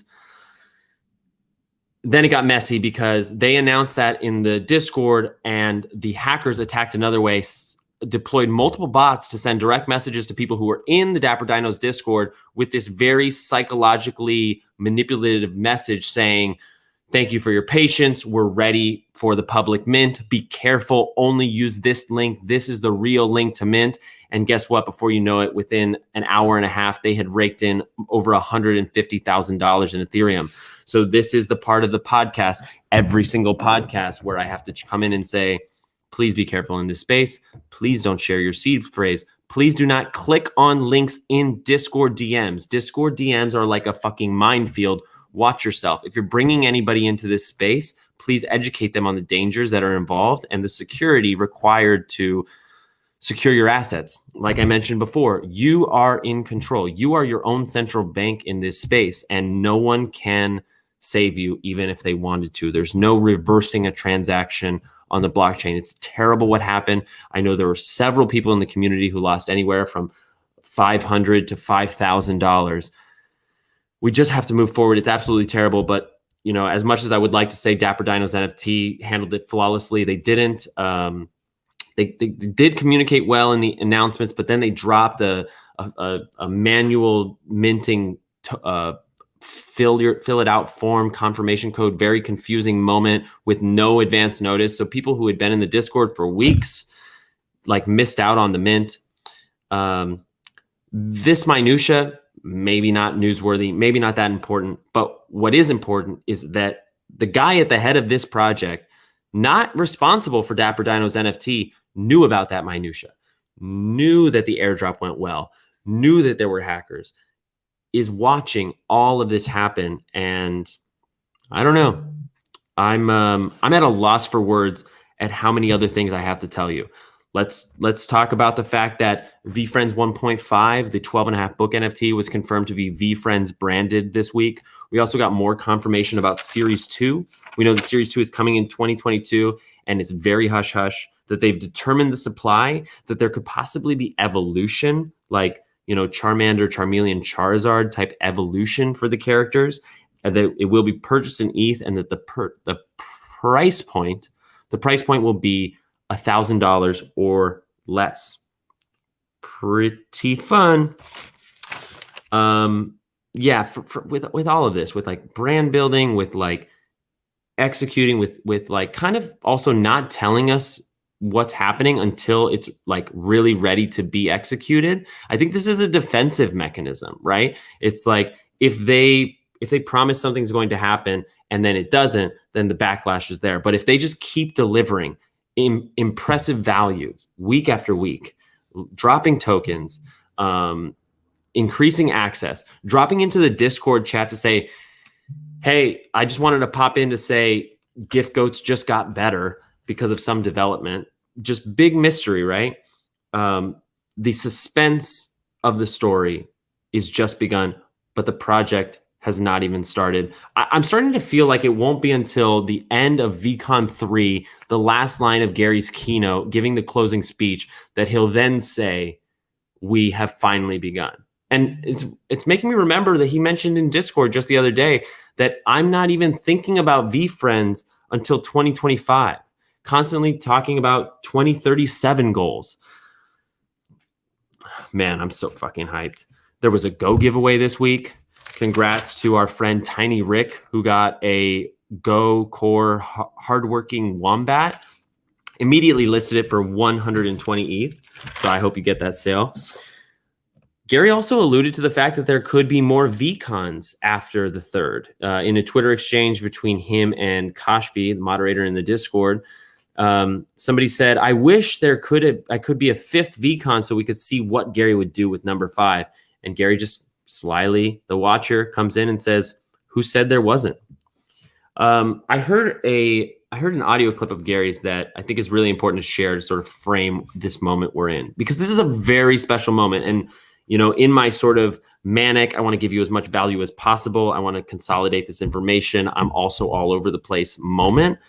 The possibility, the potential, the moment in our hands. It's like the Web 2.0 boom. And it was framed up nicely by Gary this way. He said that Web 1 collected information, where Web 2 created the framework for the communication, and Web 3 is now the consumerization of assets.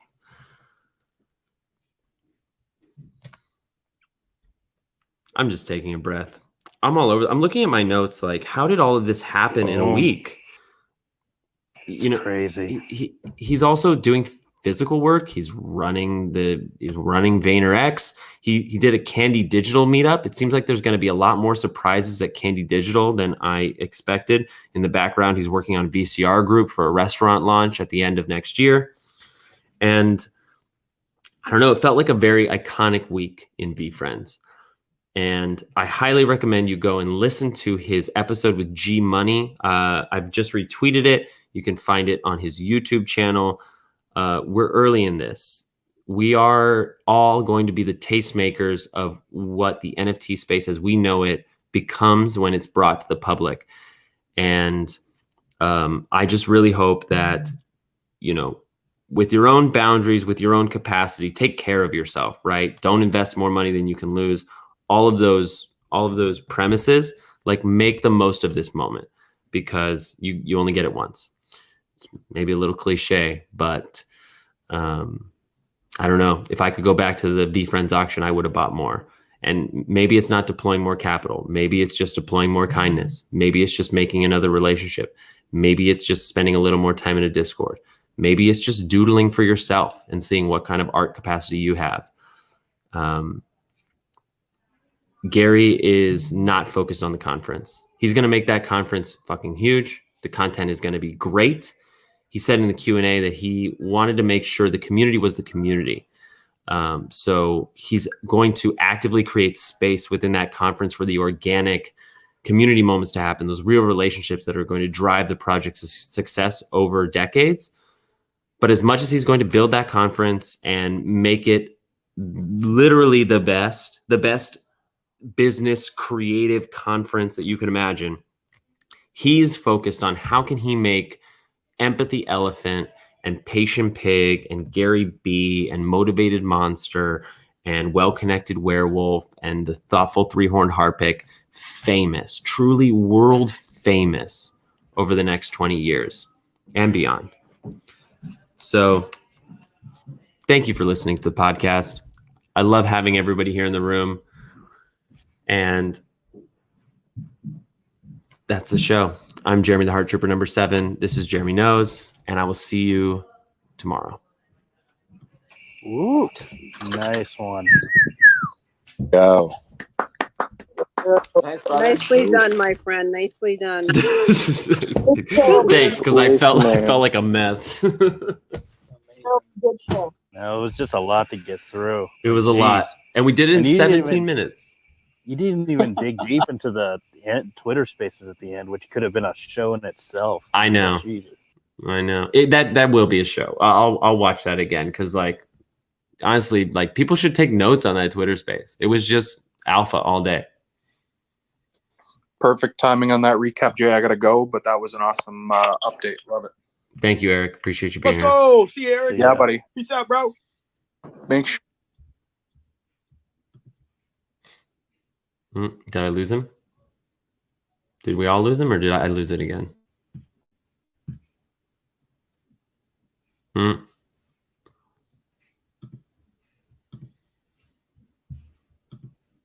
About what was said about the book drop and him correlating it with another VeeFriends drop. Sorry, I dropped off for a second. Was the question what about the book NFT?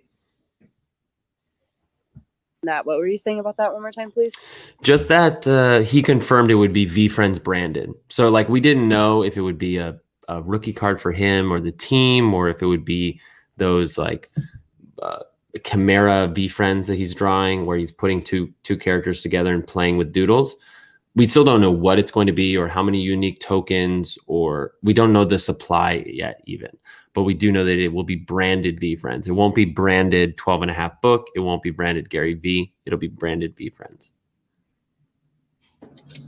You know what would be absolutely insane? What I thought about when you said there could possibly be evolution for Series 2, to do a little win-win, and let's say you burn 1.5 tokens in order to evolve your Series 2 token. So that would solve the huge supply of Series 1.5. That's so interesting. I mean, now that you said that, I feel like they have to introduce a burn mechanism to deal with the supply. I think that would be fucking awesome. Mm-hmm. Original pieces that like Series 1 would be, it really changes Series 1, you know? Like, it's a, wow, that's really exciting. Mm-hmm. I'd sell my Series 1 and just completely buy into Series 2, just like sweep for Series 2. I don't know, Gary. Worst decision. Yes, somebody asked Gary that question this week, and his answer was something like, "I don't know, but I don't think so."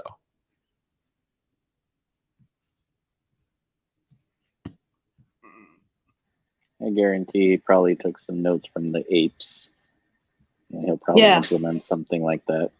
Yeah, like a mutation.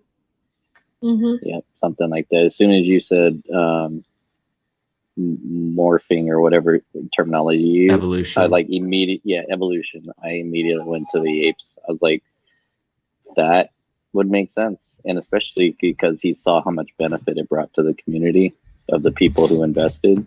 Mm-hmm. Yep. That's what I thought Monday's announcement was going to be. Something along those lines.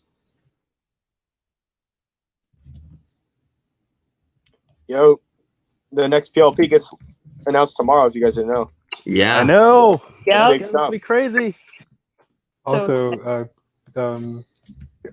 Kranek is on the Discord chatting with people if anyone's interested in. Oh, really? What's he saying? Yeah, I don't imagine the people from this room would like go flood the chat or anything. It's just he's just like talking about enjoying, like looking forward to seeing how Dapper Dinos evolve and just chatting with people. Yeah, when are Dapper Dinos revealing? Is that happening tomorrow?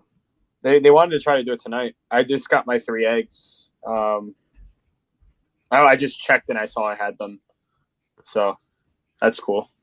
Yeah, the floor is like solidly 0.7. There's like 10 at 0.7. No, I think it. No, it's at lowered. 2.4. Oh. 0.24. Oh. Yeah, I didn't it lowered refresh. because everybody's getting theirs now. Oh man, I jelly sold of at the the dinos. perfect time. Nice. I mean, it'll go back up, I'm sure. It's Yeah, just- over time. Yeah.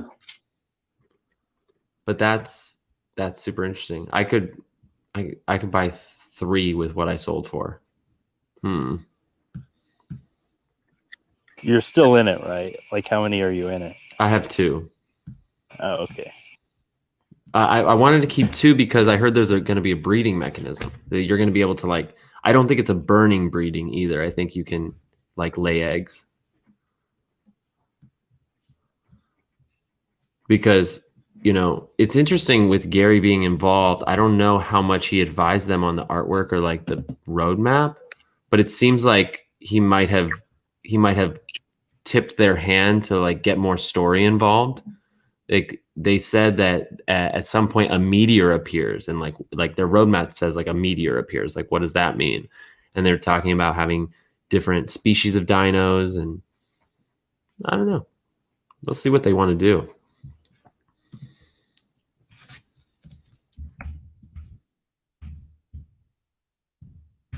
My clubhouse cut out again? What the hell is going on? No. Oh, I think everybody just got. Oh, for was sure. in deep No, thought. Jeremy, it's just silence. No, okay? that's well. I'm usually very, very comfortable in the silence, but now I have this insecurity that my internet failed. We're appreciating your brilliance. Gang.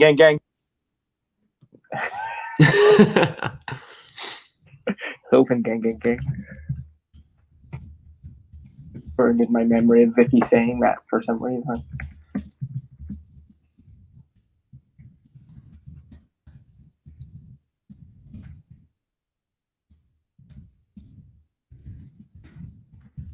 Any guesses on what the PLP will be tomorrow? I mean, I think we're just like it's a new. It may not be able to guess since it's a new project rolling. I mean, out, but my guess is probably like an NFT project or something along those lines. I don't know. That would be really innovative. Not a hat or shoe I product. hope it's I a don't know. charitable one. Well, that's what Dapper Dinos is. They're donating like 225 ETH or something. Oh, Right off the really? bat. Oh. Yeah. I think it'll be. I think it'll be Bit Shields. Yeah, I wish, dude. That'd be sick. I've been making. I don't know if you guys saw on Twitter. This is a plug, but on the BitShields and my regular Twitter, I've been making 3 models of the BitShields on the Sandbox Fox editor. Oh, I That's saw. awesome, dude. They're very good. And my hope is now that I'm starting to make them, once you can actually mint them, my goal is well first I have a couple goals. One is easier to achieve than the other. One is, still not easy, but it's easier than the other one. So the first goal would be to just, once you're able to mint them, I can mint them and maybe somehow get them implemented into people's games on the Sandbox, because the Sandbox is a game platform pretty much in the metaverse. But my goal that's above that is producing a high quality shield and enough times where the Sandbox wants to partner with me. And that would take a lot of time, but if I was able to do that, like that would just be huge for BitShields, and I want to bring that value back. So, yeah, everybody who owns at least, I think I might lower it to 2 BitShields, they'll get airdropped a free 3D version for the Sandbox. Ooh, That's very cool. Hey, Corso, unrelated, but is there a family reunion still tomorrow? I don't know. I have class every Thursday now, so if you want to host it, you're more than welcome to, in my spirit. And also, how many giveaways were there last time so we can update the lists? Oh, there's a list. I have to look. I wrote it down. It wasn't a whole lot. It was like, that's okay. Yeah, I think it was like less than 10, but I wrote it down, so I'll get the deets for you. All right, Cool. You got to give some context to what you're talking about to the whole room. yes. Because we're all sitting here like, what the? For what? For the What you're family talking reunion. about? For what I'm talking about. So the Sandbox, wait, for the family reunion or the Sandbox? Family reunion. We get Family reunion was just like it was just like we hosted giveaways in the clubhouse. Yeah, that's it. Like that was it. We just hosted people offered to give away stuff and we gave them away. That's usually around 7:20 every Thursday, or at least when Corso Yeah. can host Well, so it. it was 7:20 because that was the exact time we hit 555 hours or 500 hours having the room open. 555, yeah. So yeah, it's always got to be the same time. That's why I haven't been hosting them, because I can't at that time. And it's important. I think it's important to have it at that time. And that's 4:20 Pacific Standard Time. That's 4:20 my time. Just saying. What was your question? Oh, that's the other Sarah. Sorry, I'm out. Carly, were you saying something? I was saying, yeah, and last time Sarah hosted it. Yep. I'm sure she did a great job. I learned how to spin a wheel. The wheel spinning is the best part. Like, yeah, you may be giving stuff away to people. Oh my but, God, like, Luca, I spinning know the what wheels. we're talking about. I love this. Sorry, that was obnoxious. You're good. Are you talking about the Avatar project? No. No, we're talking about I'm gonna go Thursday kill myself. I'm giveaway. gonna go kill myself. Never mind. You're good. Don't ever say that again. Sorry, I forget this is Clubhouse. Twitter Spaces is usually a little messier. You're good. I appreciate it. Yeah. So this was the clubhouse. Just to give context, so you did the contest and the giveaway and the wheel spinning, which was fun. What was the room? So it's VeeFriends Insiders. Okay, that's what I was shooting for. All right, awesome. So, Thank you. and this is Sarah. So if you want to click on my profile, and I'm sorry, I'm like on speaker because I don't have my earbuds plugged in because my phone's charging. But You're good. I have a link to a calendar that I created that will give you a list of all the community events that are happening. So it gives you information, and then it has a direct link to wherever it's being hosted, because not everything's in Clubhouse. Some of them are, either on Twitter or Instagram or even Twitch. So check it out. Where is it again? If you open up my profile and you scroll down to see where it says VeeFriends Welcome Wagon, and right underneath it says Community Clubhouse Events Calendar.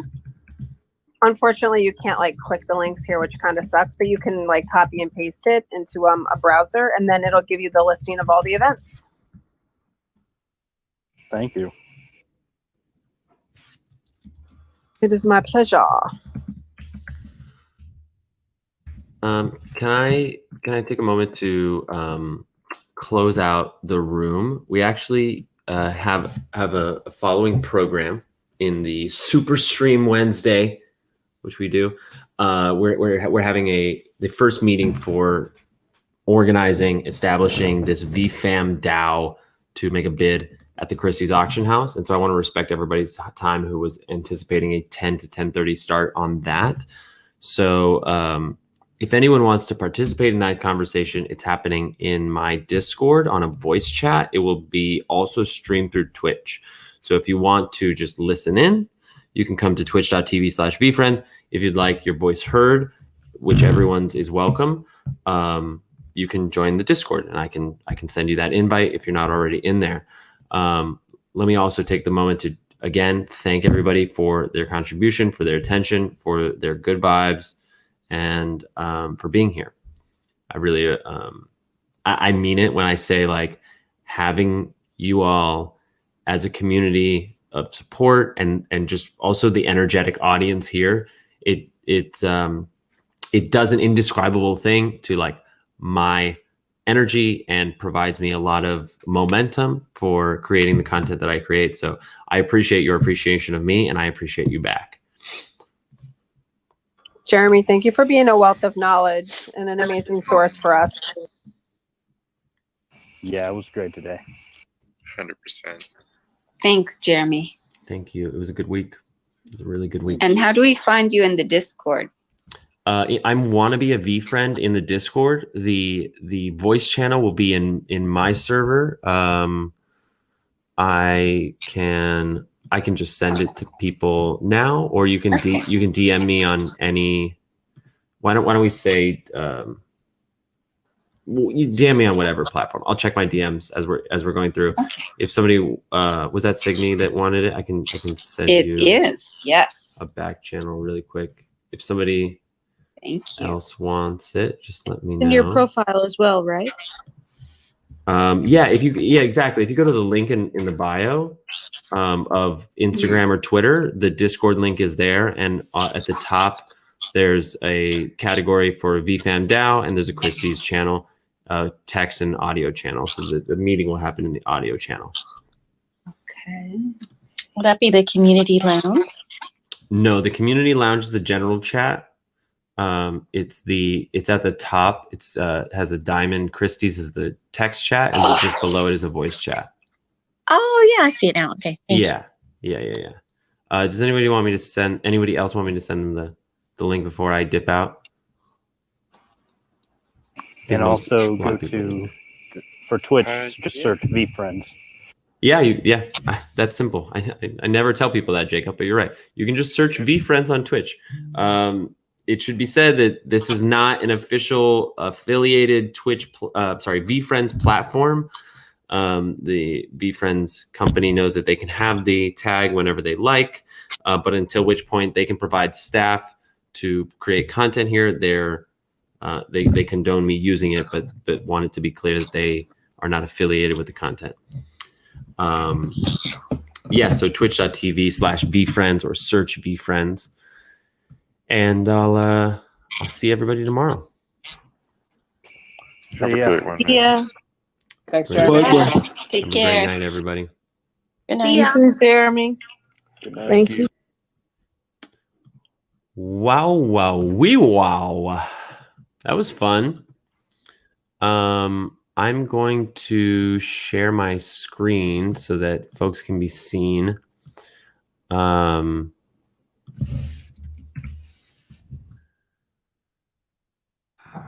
Who's in the room? What's up? How do we like that? I thought it was a good show. I meant it when I thought it was a mess. It was interesting to me because you can imagine having performed for a long time. Like I have this constant self-awareness that I have to sometimes like allow to retreat so I can be actually present. But I recognized toward the end that I had gone from this like, oh, it's nice to have resonance in the beginning. Oh, storytelling to like, oh my God, there's so much news. What a fucking mania. What is this? What is this wild world that we're in? And then by the end, I found myself in this kind of like, so seriously, people, just like make the most of it. I hope that you're enjoying this process sort of thing. It was interesting. I felt like I went through a particular journey through the podcast, which was great. So tell you what, is this a Brave browser? Yeah. I'm going to share this screen. So I guess let me pull this away. We'll add a little like, I really should use more of these tools.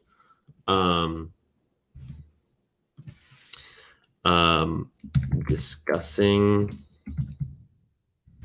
the VFam DAO. Discussing the potential of VFam DAO.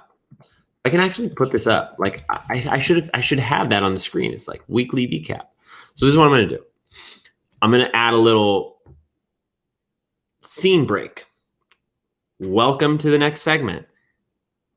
We have a wonderfully ambitious and compassionate community. And so posed with a little seed of an idea, can we as a community pool enough resources to make a significant, if not winning bid on any of Gary's VeeFriend artworks going to the Christie's auction? We find ourselves not more than 36 hours later having our first official gathering. We started a Discord channel. There's a lot of things. I'm hoping that this chat, like this is hard for me because I'm in the limelight, but I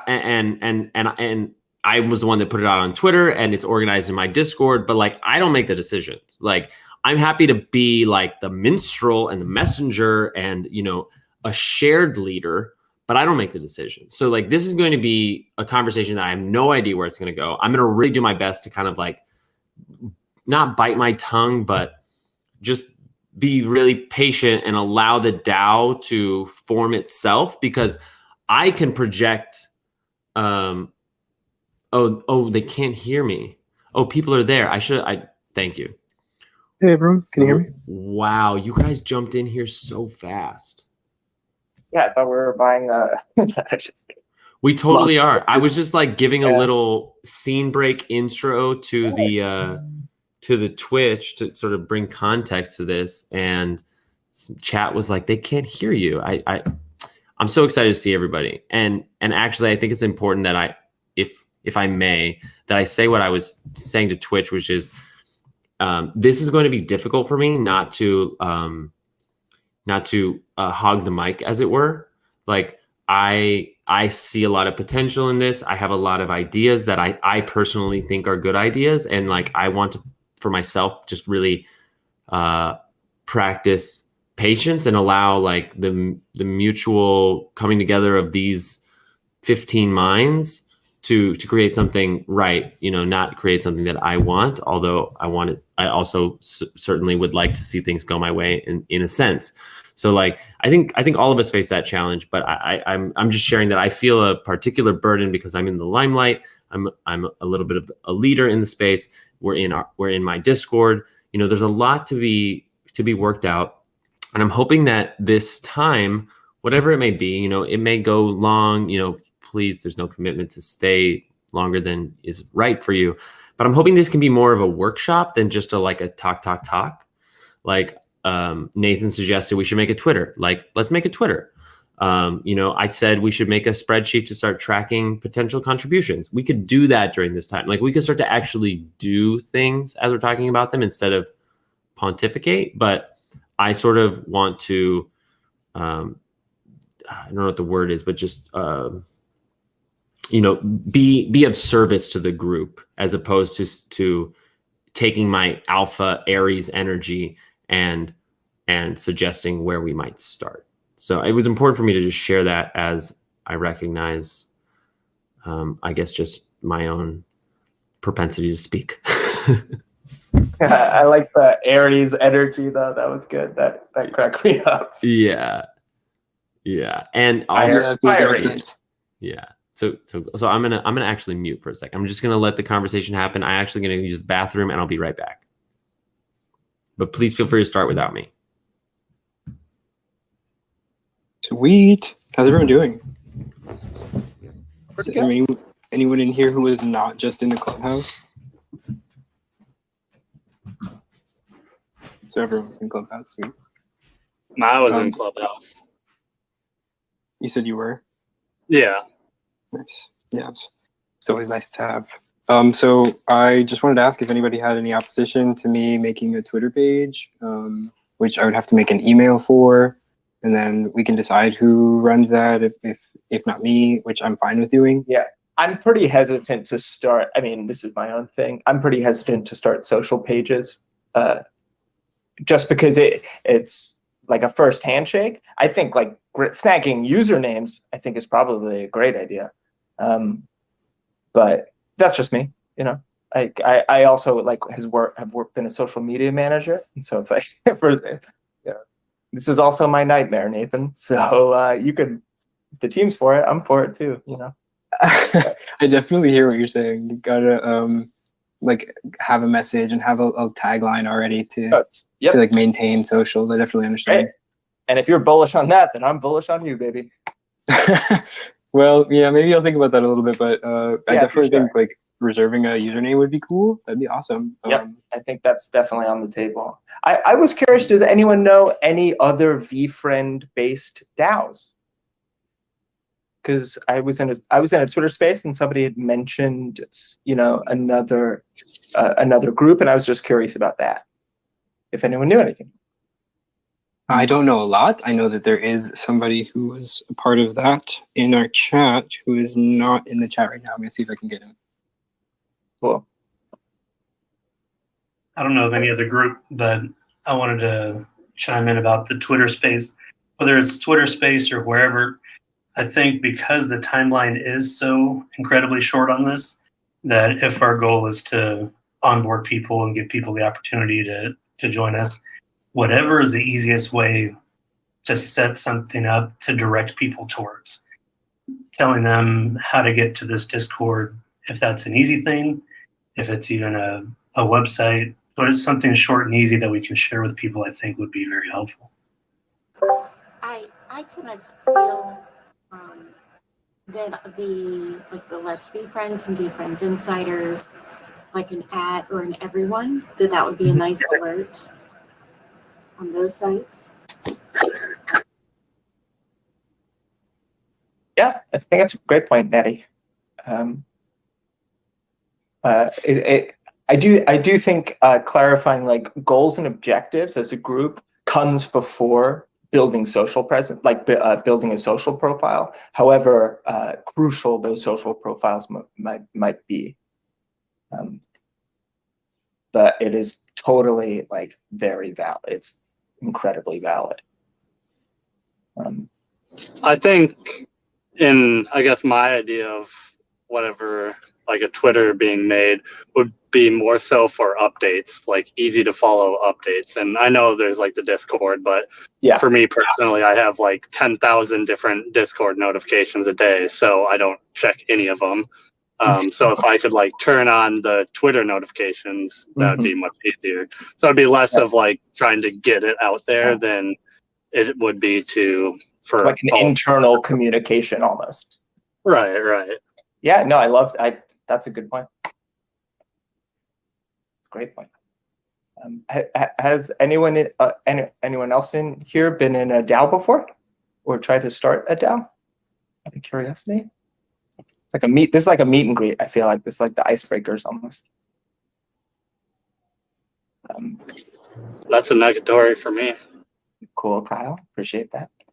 I still have not myself either. I've been learning about them ever since the first one I learned about was actually coal DAO.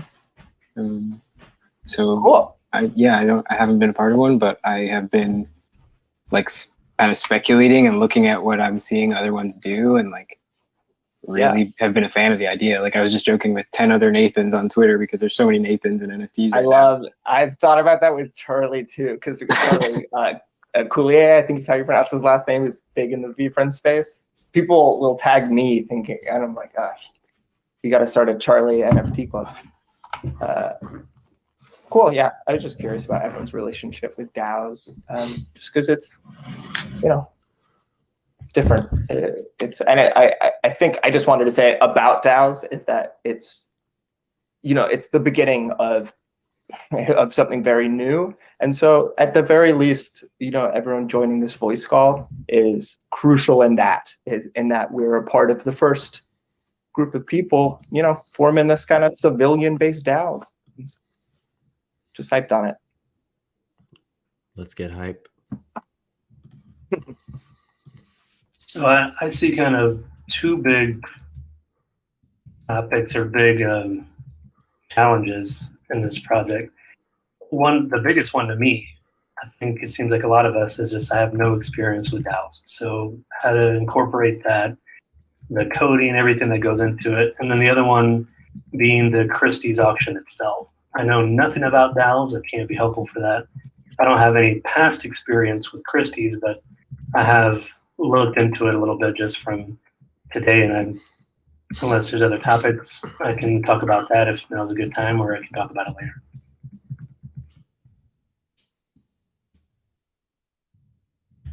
Floor is yours. Okay, so in the Discord, one of the questions was, are these going to be sold as individuals or sets?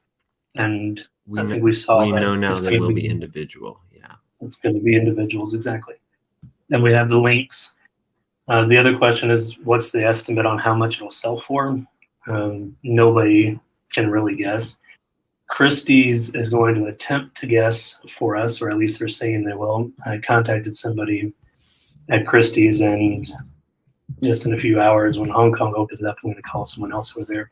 I'm going to try to track down their estimate, but they're going to be completely guessing as well. I kind of went through the process of signing up as if I was going to be in the auction, and I think I get an idea of where they're going to start basing their estimates. For people that sign up, when you sign up, it asks you how much you're estimating to spend. And it might be something as arbitrary as that. They also have years of experience with non-digital art, and their growing experience with digital art. So they'll give us their best guess. But whoever's going to represent the group is going to need to go through the process of signing in with the ID, proving that the account is with the business, because that is required. The bids can be made in USD or ETH or Bitcoin. In our case, it would probably be USD or ETH. If it's in ETH, it needs to be in a wallet with the DAO's name, with the corporation's name. Whatever the hammer amount is that it sells for, there's all sorts of fees that go on top of it. One of them is just a convenience fee. It's Christie's. they're not doing this out of the goodness of their heart.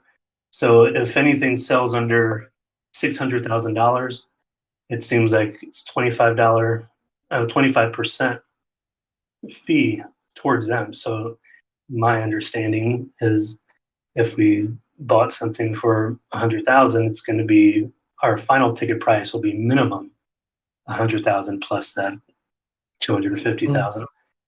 Then there's other buyer's premium. I don't think there'd be shipping expenses, liabilities. So what I would want to do, so we're realistic about what we're bidding on that day, is talk to, again, somebody at Christie's, someone with experience, and find out, based on a hammer strike of whatever amount, what are all those other incidental fees that I didn't know about until I looked into this. It goes down if it's over 600,000.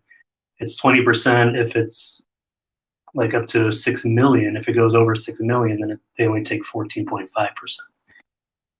But those are some things to think through. So I think just Christie's itself is a realm that needs investigating how that would happen. But of course, Dow is a huge aspect of can this get off the ground.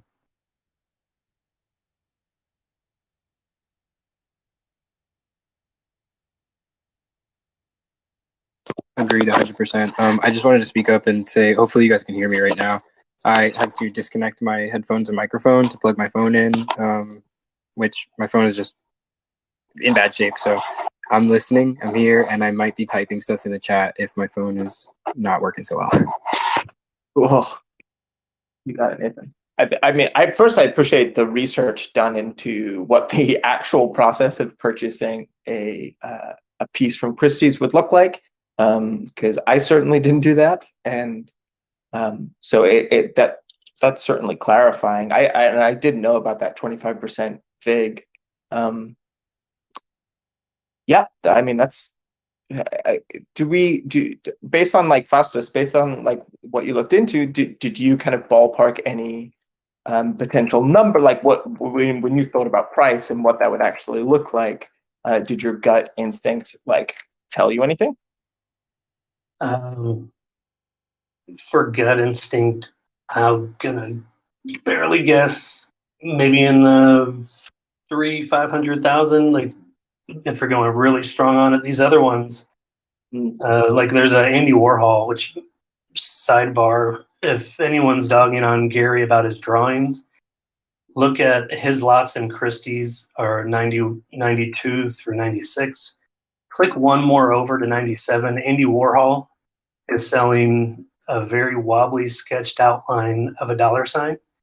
And that's going for, as a frame of reference, that's like 40,000, 40 to 50,000, something like that. It's because of the name Andy Warhol.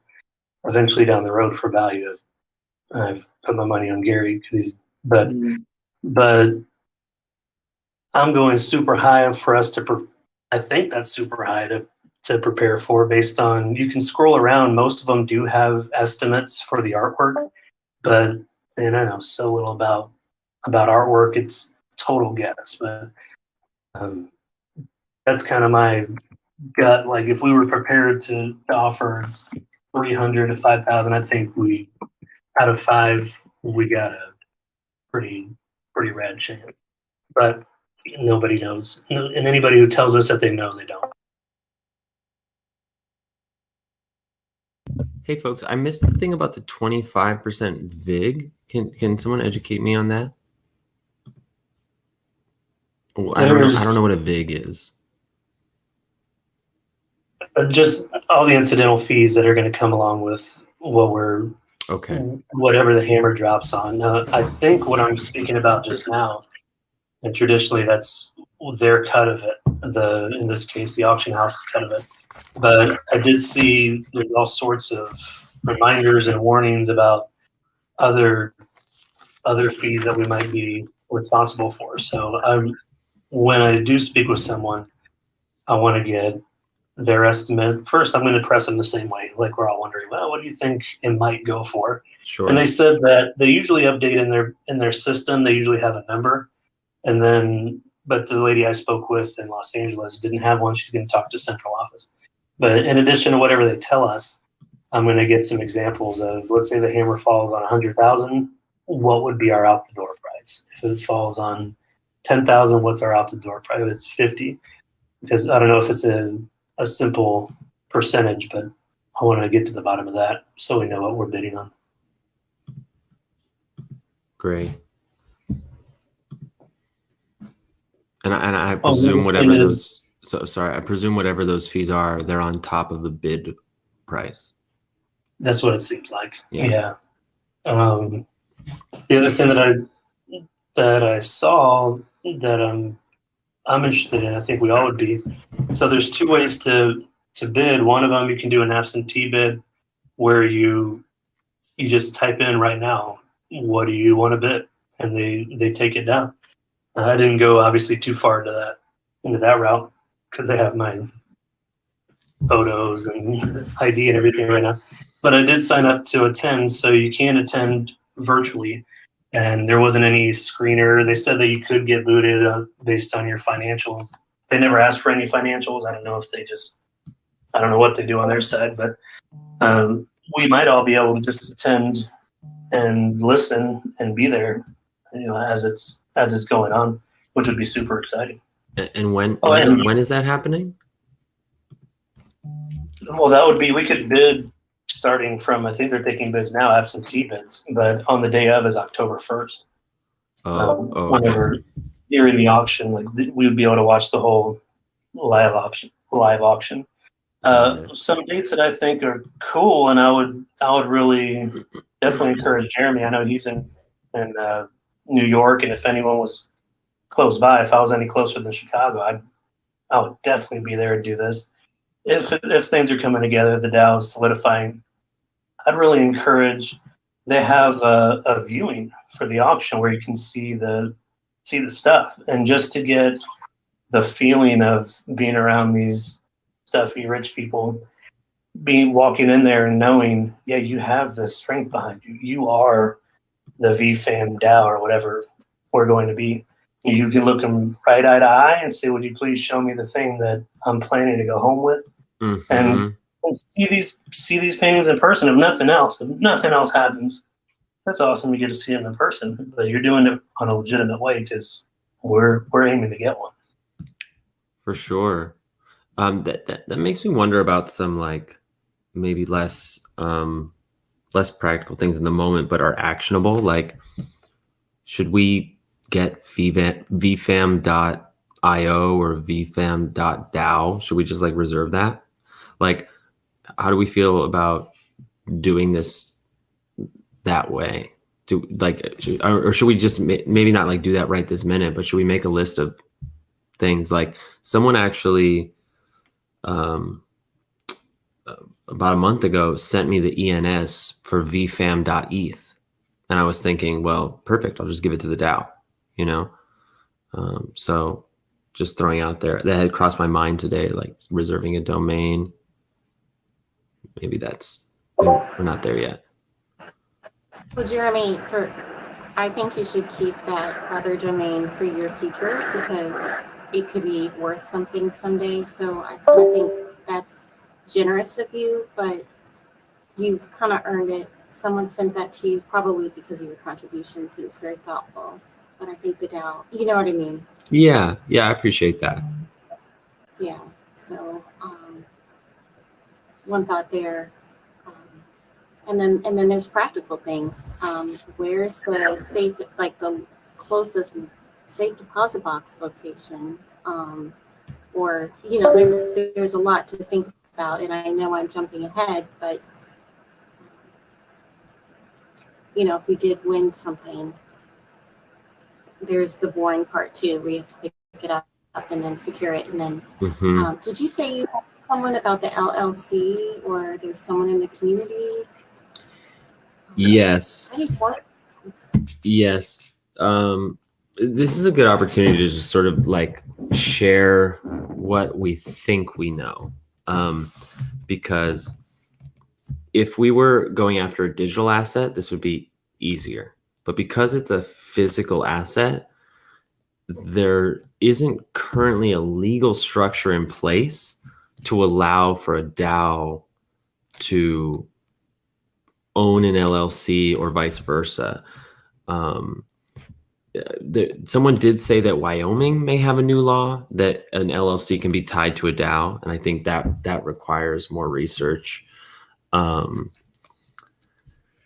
But this is kind of what assuming we win the bid and we've established the DAO on a smart contract, the DAO would authorize certain members of the DAO to be partners on the legal documents of the LLC, so that we have a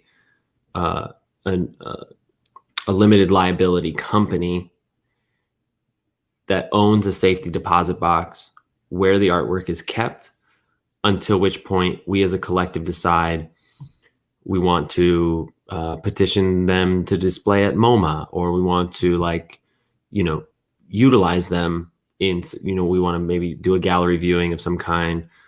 There's sort of options on, I guess, that's another conversation of like what we do with it. But just in terms of the practicality, what was proposed is basically an LLC with a safety deposit box, and we would need to decide how many and who are on the legal documents, the establishing documents of that LLC, and additionally, how does the DAO relate to the LLC? I was speaking to someone today who suggested that should we win, we mint a one-of-one NFT that represents the title of not the title of authenticity, the title of ownership tied to the physical asset, and that is the blockchain asset that is actually fractionalized into the ERC20s, instead of fractionalizing the ERC20 based on the illiquid value of the physical asset. So like that digital NFT would represent the physical artwork, and therefore would assume its auction price in value. And there's like a whole nother slew of information about this, which is providing liquidity to the investors. So it's a little high level, and I'm still wrapping my head around this, but the way I understand it is whatever contribution was made by someone in the DAO, by any one of us, the smart contract would receive the Ethereum. Actually, let me take a step back. In order to do this, we don't need to form a DAO. A DAO is a more complicated and on-chain element that unifies us, where we'll, before we deploy the DAO contract, need to establish what do we do in certain cases, how do we vote, what kind of majority will authorize action, this sort of thing. What we can do, if we can't come to an agreement about how to do that in time, is just deposit our ETH contributions into a multi-sig wallet using Gnosis, and decide amongst ourselves how many signatures and who needs to authorize that, and then bid at Christie's from the Gnosis wallet, and we can do the DAO over time. I think aspiring to launch the DAO before the auction is really cool. Yeah. But it also forms a certain kind of commitment. It makes it on chain and would automatically distribute a cryptocurrency proportionate to what was contributed. In my experience, Jeremy, that is the only execution I've seen work at buying a piece of art. I've only seen it happen once before, and it was through a multi-sig wallet. Yeah. That is the simplest way, and it also makes for, less legal hurdles, less tax liability, less liability in general. And it also buys us some time. So just speaking for myself, I'm enjoying the relationships I've made in the community, and I would be honored to create a project like this, like Charlie was saying, like a civilian DAO, to do this or that thing. We have a lot of work to do to determine what our goals are and how we would shift our goals should that need to happen. And it buys us time to do that. And in the meantime, we can kind of put our money where our mouth is, make this bid, make a statement, potentially earn a really valuable asset and, you know, go from there. So I say that because it's a really solid backup plan. It's just a hell of a lot simpler than a DAO. And, you know, depending on how much time and energy is available, it will be challenging to launch this in a short period of time. And there are other complications that I could share right now, but I hope that was helpful. That alone right there, that's huge. I didn't know it's possible, just the multi-sig wallet. And that's like peeling back a curtain for me that we can do this. We're putting in our Oh yeah, Yeah, we can very much do this, and yeah, you can really easily do this. It's cool. It feels right now. It feels right now that. Oh, I'm so sorry. You go ahead. No, that's it. Just that this is an epiphany that we could form the DAO later. Obviously, I mean, yeah, that's all. That's great. Great news. Yeah, it is great news. I think it's also great news that they're being auctioned individually, for that same reason. Yeah. So just for, you know, simple education, the way that a multi-sig wallet works is similar to how a DAO would vote. Like when a DAO votes, it's a signing process. Like your DAO vote is held within the wallet that holds the currency that has governance over the DAO. So if somebody has 10% of the supply, they have 10% of the vote, for example. The multi-sig wallet is simpler in that you establish it, and when established, you determine whether you need 2, 3, 10 signatures to authorize any action. So on our wallets, it just takes our single signature. In the multi-sig wallet, it takes a minimum of 2, minimum of 5 signatures. So when authorizing anything going out of the wallet, right? Like anybody can send something to the wallet. We don't have to multi-sig for that. But in placing a bid, 5 of us would have to be present to authorize the bid. That's how the multi-sig wallet works in a basic level. Basically an investment club. I'm into that. Too easy. Oh, just to go back to what you were saying, July 1st, Wyoming did pass a DAO LLC law, and I'm sure everybody's about to follow suit, but it is legal to have that in Wyoming. And no, you don't need to be based in Wyoming I live in Chicago, I'm incorporated in Texas, so you can incorporate anywhere. Yeah, that's really fascinating. I'm gonna add that to the notes document. It's just I'm gonna add to be researched category. I just dropped a link in Community Lounge of a Genesis safe, and that is essentially, I believe it would be a DApp, right? It's a decentralized app that essentially creates one wallet that an agreed amount of people can use and operate through a voting mechanic. Yeah, this is the wallet that I was referring to. And just that link's safe. I went out and made sure. So yeah, to take a browse if you want to learn a little bit about a Genesis safe and multi-signatures and the things that people are building on the internet to essentially buy a piece at Christie's, if that as a use case. The use case of a Genesis safe being that you buy a Gary V doodle. That's so funny. I know. Jeremy, I love it. Yes. Hey everyone, this is Mary. Hey Mary. Hi. Riff Raff 7. I love this idea because I was starting to get a little anxiety about trying to rush to put together a DAO and all obviously the decisions that have to go into that. Yes. So I love this alternative. My question would be, if we put money into this multi-sig wallet, worst case scenario, we don't get a bid, like we don't win a bid. Which I think we should all recognize is the likely scenario. Yeah. So what happens? Are we making a commitment? If we make a commitment to put money into this wallet to go for the bid, are we also making the commitment to form the DAO with or without winning that bid, or is it two separate things? Like we put the money in the wallet, we don't win the Yeah. bid. Does everybody get their ETH back and then we form a DAO, or is this like step one? You see what I'm saying? Like what happens I know if we don't win the exactly what bid? you're saying. So I've had a few conversations about this, and this is what I think is the general consensus, and this is exactly what would need to be voted upon. Whether it's Genesis or DAO, multi-sig wallet or DAO, we have to determine what happens if we win and if we lose. Just like you're saying, before any wallet is created,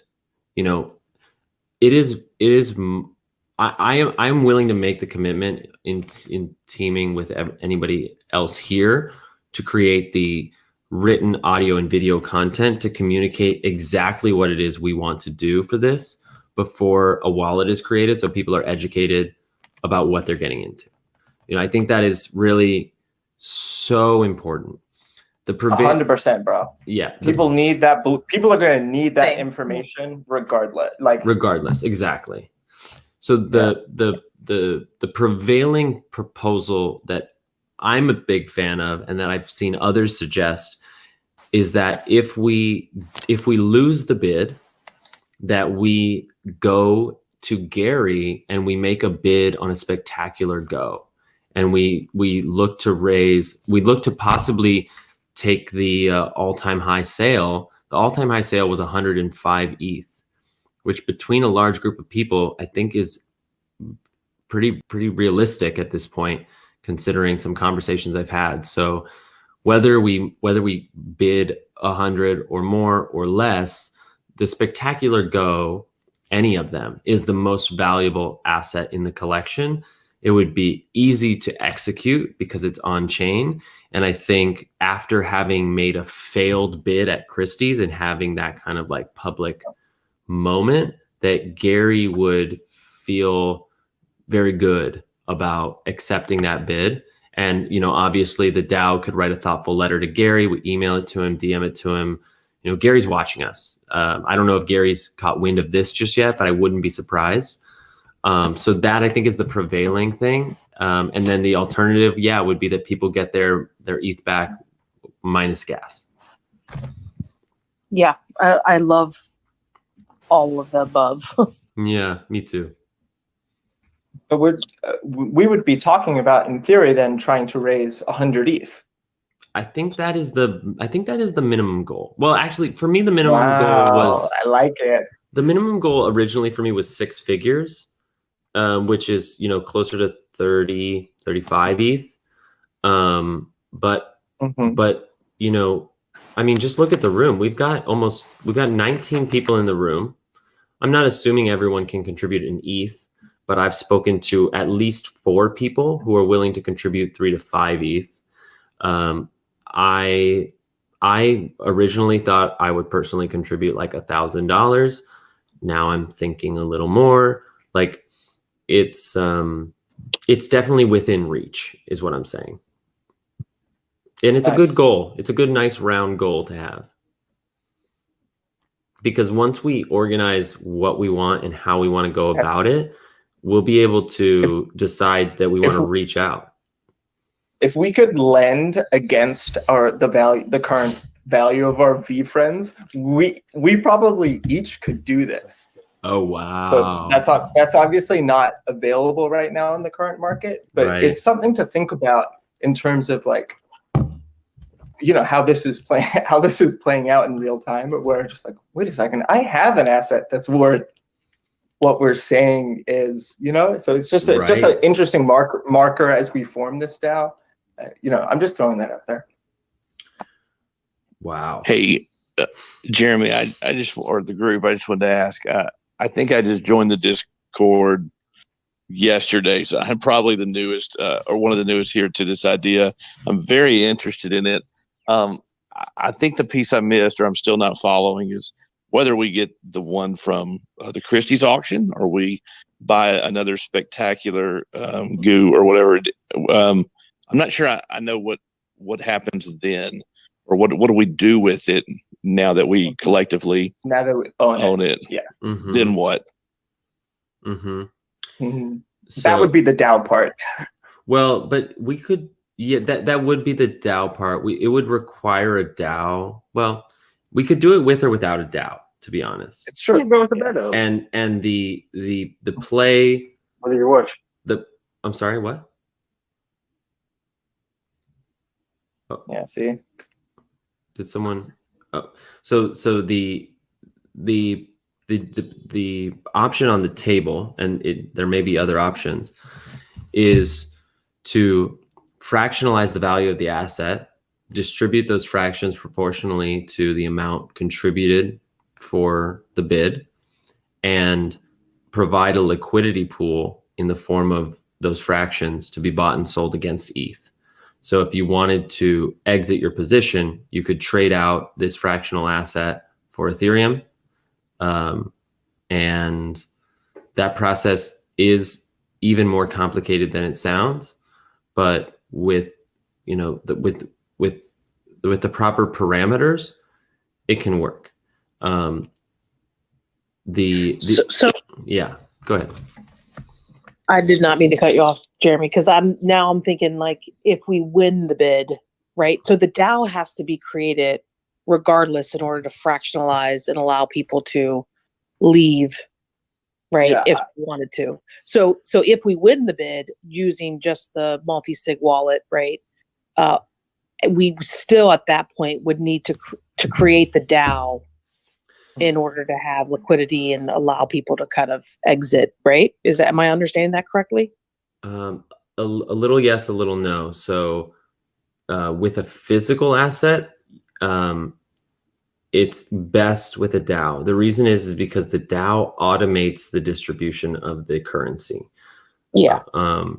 With a digital asset, there are already services like fractional.art where we could fractionalization is too, I think that's too simple. It's too no, it's maybe, but I don't know, like or is it so ready to jump to fractionalization, or is it a group of people with a clear object, like we just agree that this is a 5-year hold, like if you're not willing to hold this asset for 5 years, right, this project's not for you. This is going to be a weird, like, civilian investment group. Mm-hmm. And yeah, if that's the agreement of this first purchase, whether that be a Christie's paint, picture, fucking doodle, or second a goo, and then at that point return of ETH and reset the idea. Yeah. So here's something that's interesting about putting a time period on the commit hold is it provides time for the DAO or the otherwise organization to provide liquidity. So this is the tricky part that I'm admittedly not fully understanding yet, but trying to wrap my head around is, let's say we can answer all these questions and we can raise 300 ETH and we can buy whichever one of these art pieces we want and we own it. In fractionalizing that through a cryptocurrency, an ERC20, a cryptocurrency that lives on the Ethereum blockchain, there has to be a liquid asset like Ethereum, something that you can sell in the marketplace, that is put in what is called a locked liquidity. So if, for example, we put in 10 ETH of liquidity, there would only ever be 10 ETH of value to trade in the cryptocurrency for. The cryptocurrency has its value pegged to the asset. In the pool. But there's only 10 ETH in the liquidity pool that you can exchange for. And one way that you can build up the liquidity pool instead of having the organization continually add to it is you put like a 1% fee on every transaction. So in addition to gas, 1% of either the ETH that is traded in exchange for the new ERC20 or the ERC20 that is exchanged for ETH, 1% stays in the locked liquidity, continually building that up. There's also there's a lot of different ways to handle liquidity, because you can value your total supply equal to the underlying asset, 10% more, 10% less, and that affects some of the tokenomics. But at the end of the day, connect these ideas to the goal at hand, Jeremy. Like and mostly because I'm interested in that, in you figuring that out. Of like what is the tokenomics essentially of what you're explaining, of how a potential DAO and token could work. Like where are we at right now? Well, I mean, there's a lot of decisions to be made. I mean, where we're at right now is we have a developer with a contract who can change the variables such to our liking that would allow for people to contribute ETH into the smart contract. And then once the window for contribution is closed, automatically on chain distribute proportional ERC20. We could call it money sign VFAM, right? But we have to decide how much supply there is. If we want to mint, like, let's say, for example, it's 100 ETH that goes in. There's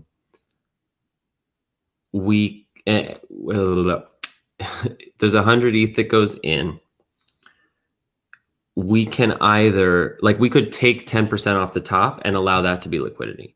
We could just take 10% of anything we contribute and set it aside for liquidity of the pool. And if we know we're going to hold the underlying asset for at least 5 years or whatever term, then if people wanted to exit before then, they would be able to trade within that market against Ethereum. And they would pull from the liquidity, or they could buy more. Does that make sense? It did, yeah. I mean, it's for me, it's pretty. It's new information. Yeah, I mean, I literally learned about this. Everything I'm communicating to you, I learned in the last 36 hours.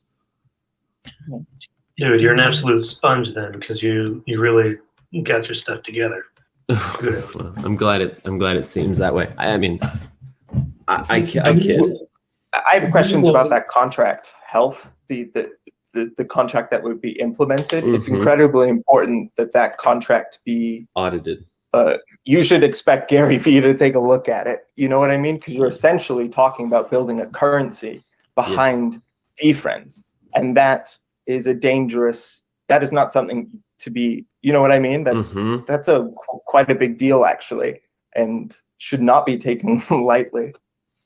Yes. No. Or by being dramatic. I completely no. I think the moment is dramatic because I have a tendency to be dramatic. Everyone, so we're all on the same page. I mean, it's a couple of things. It's real money. We're talking about a lot of money. Period. Even if we each contribute small dollars, it becomes a lot of money. It's serious. The laws that are governing this have not caught up to what DeFi is doing. There's plenty of people who are basically participating in tax evasion, but aren't, because there aren't laws governing it.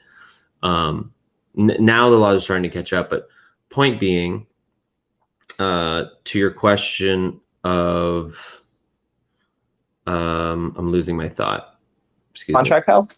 The contract health. So this is interesting that I learned today that cryptocurrencies like this, legitimate cryptocurrencies, are audited by third-party professional companies. Right. That makes sense. And what an audit is essentially is it's a in-depth review of your smart contract to ensure that the contract does what it purports to do, and that there's no liability for someone to be scammed out of their money. There's no hidden function that is sending 5% to somebody's wallet or whatever the case may be. That it is what it says it is. This audit process not only costs about $25,000 to $30,000, but it takes 3 to 4 months. So I would highly encourage us to want that, should we go down this DAO route. But we have to understand that we would not be able to achieve an audit before launching the DAO, or we could decide to just postpone the launch of it so long as people are okay having their assets held within the DAO wallet, unable to transact, for the duration of the time that it takes. And obviously we would have to raise whatever funds are necessary for the audit outside of the funds necessary for the goal, which is tough. I mean, that's like 10 ETH.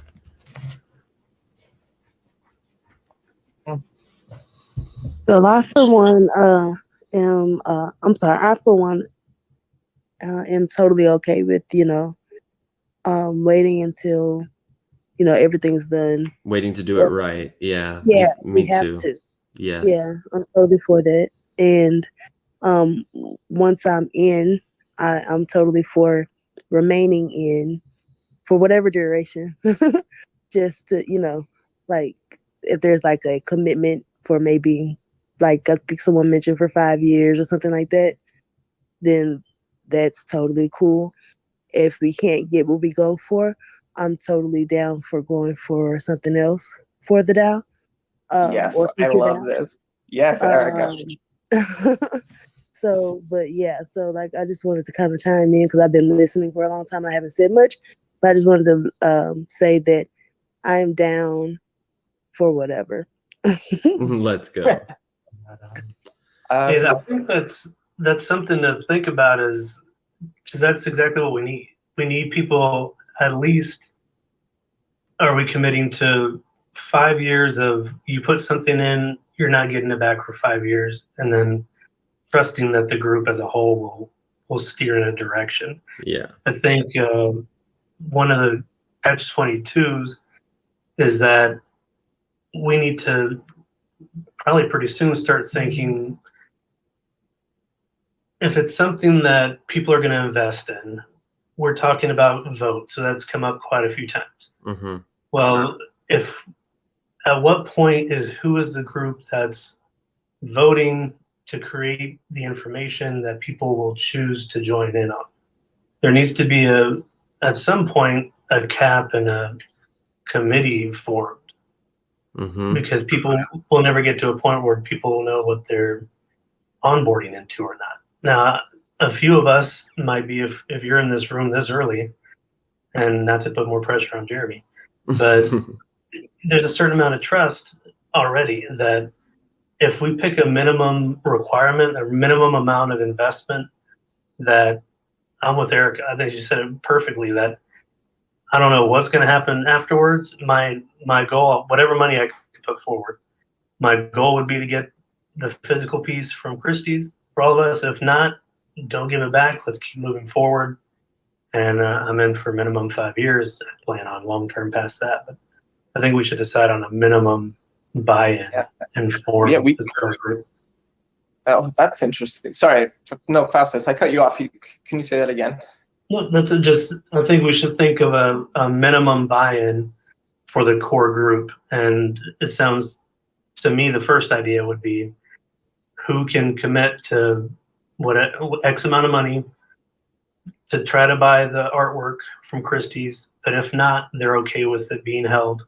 And either way, you're not seeing that money again for 5 years.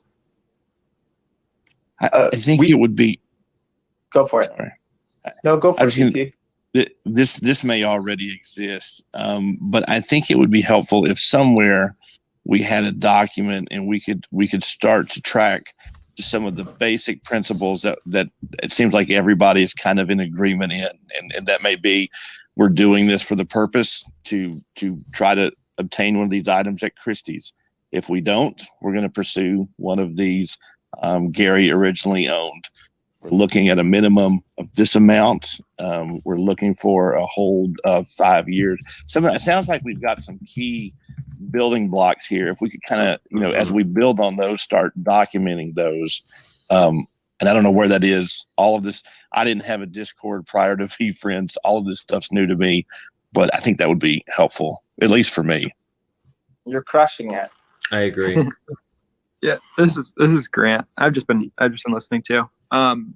So far, I mean, from what I've heard, it seems like the simplest path is that multi-sig wallet.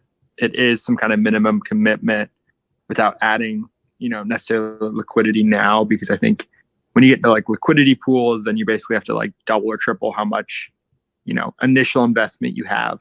So if we could find out a way to just lock in initial liquidity, lock in, sort of percentages of shares, and lock in like when we expect to sell, I think we could pretty quickly like operationalize that, but also could all kind of probably be done just through a regular like contract, legally bound. Doesn't even have to be a smart contract that's audited, that's pulling out, 40%, 40K or whatever to get that done. So I think, Jeremy, I think your point is right. Like it could be done much simpler, but still in a way that's like, legally bound, that makes sense, and that has like some of these stipulations that you were just talking about that are kind of documented prior to that investment. Yeah, I tend to agree with that. That like we have a wonderful opportunity that we're having this high level conversation, but that we should constantly try to remain practical and focus on the task at hand and the goal at hand, which for me right now is creating thorough content in all mediums to communicate to people what this is and how they can participate, so everybody's educated, and so that given, say, a week before the auction, we can be going to people that we want involved and just have it for them. Be like, this, whether this is over your head, whether you're in the space or not, like, here's where the information is, and this is what you'd be getting into, and this is what we've already committed to, and then secondarily setting up the wallet and making sure that is trustless. Yeah, I think you're right. And I think it's like, and I think that like if we set those up, it's kind of like once you're in, and we almost have a cutoff, right? So we could say, by this date, we're cutting off the liquidity, we're cutting off the pool of money. Mm-hmm. Okay, now we have 100 ETH. Everyone knows exactly they have 3% of it.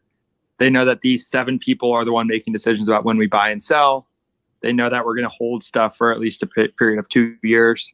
And then it kind of works itself out, I think. Like, I think once it's set in stone, I think when you get into all this, like the complication of tokens and VFAMs, and then like, I mean, we're talking about physical assets, right? So we can't even go to Christie's and say, hey, here's like 100 ETH. Like we have to transfer that to cash.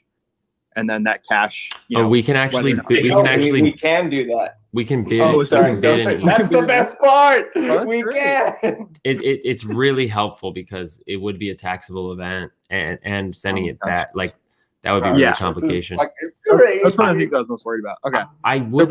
Let's go. So if we can do it, an ETH, even better, right? Yes, and we can. That's been confirmed by the Christie's rep. I would like to just quickly make the case for not having a minimum buy-in.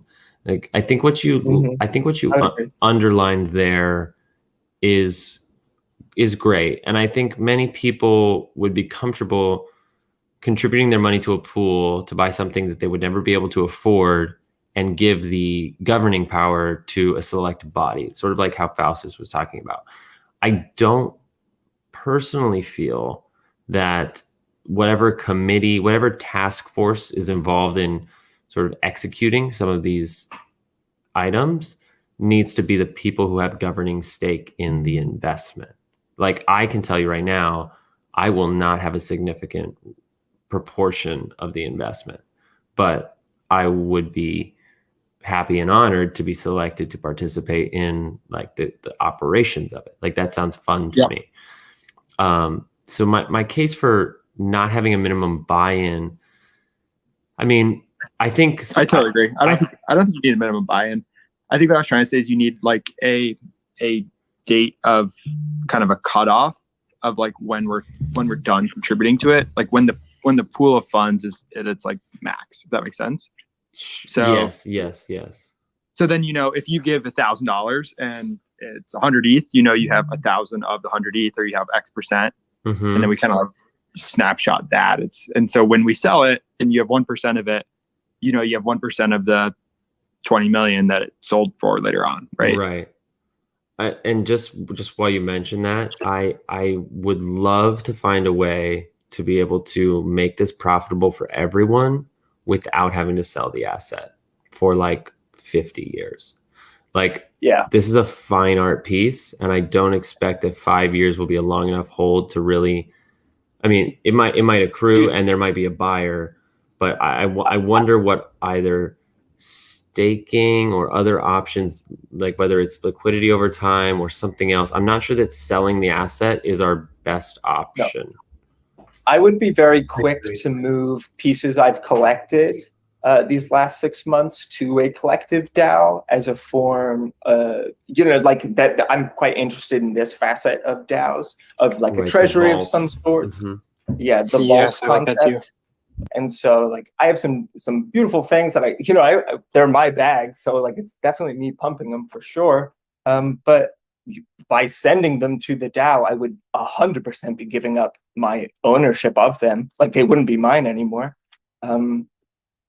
So like that concept in terms of in references to the future and possible growth would likely be my entry point, because Chaboy's not super liquid, but I would get liquid to move. I think to do my best to figure this out, I guess, is where I'm at.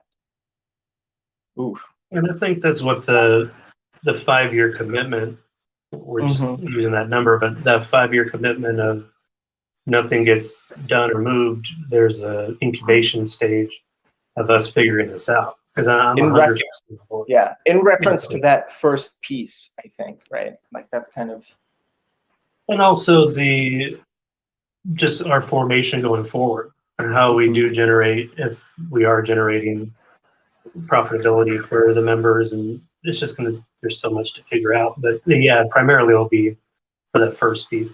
I'll throw this out there because who knows if there's an appropriate spot for this, but just a random thought.